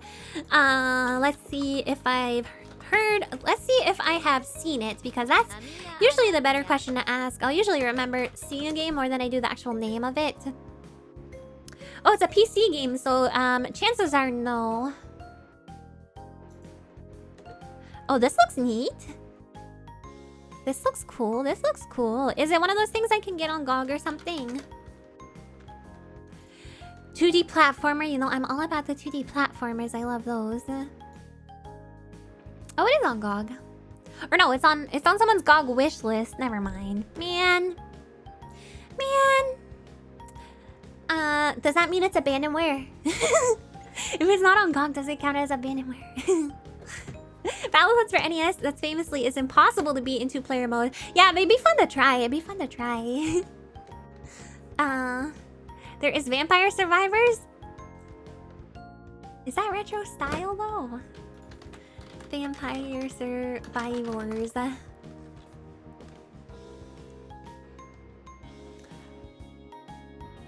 I guess the graphics are right.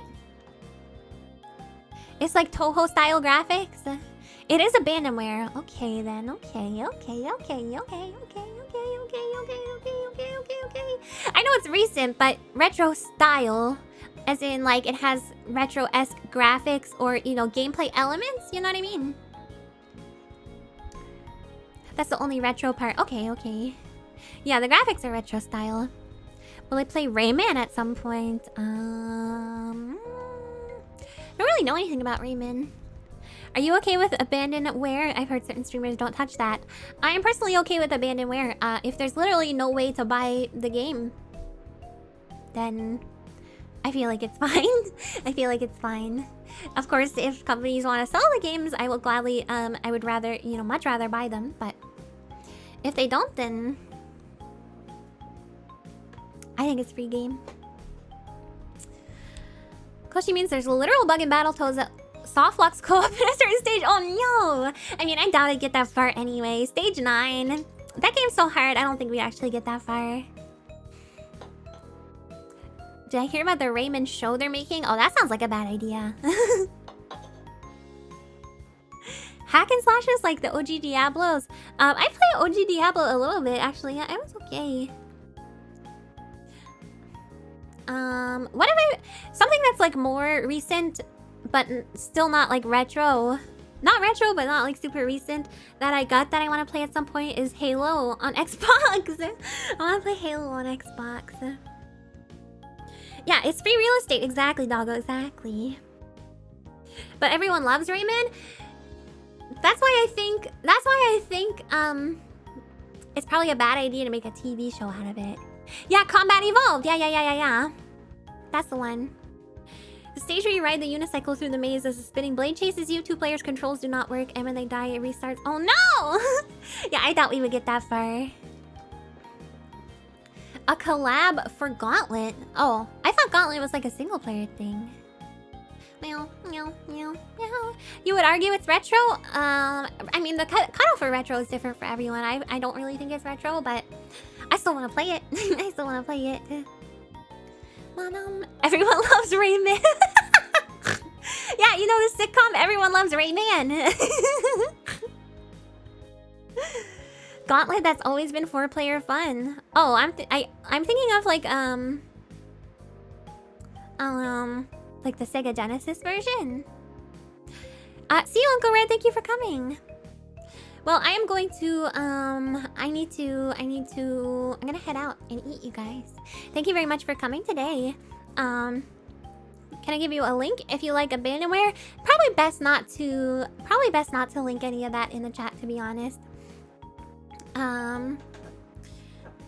Yeah, I need to eat. No, not you guys. No, you guys. I need to eat food. I need to eat supper. Okay.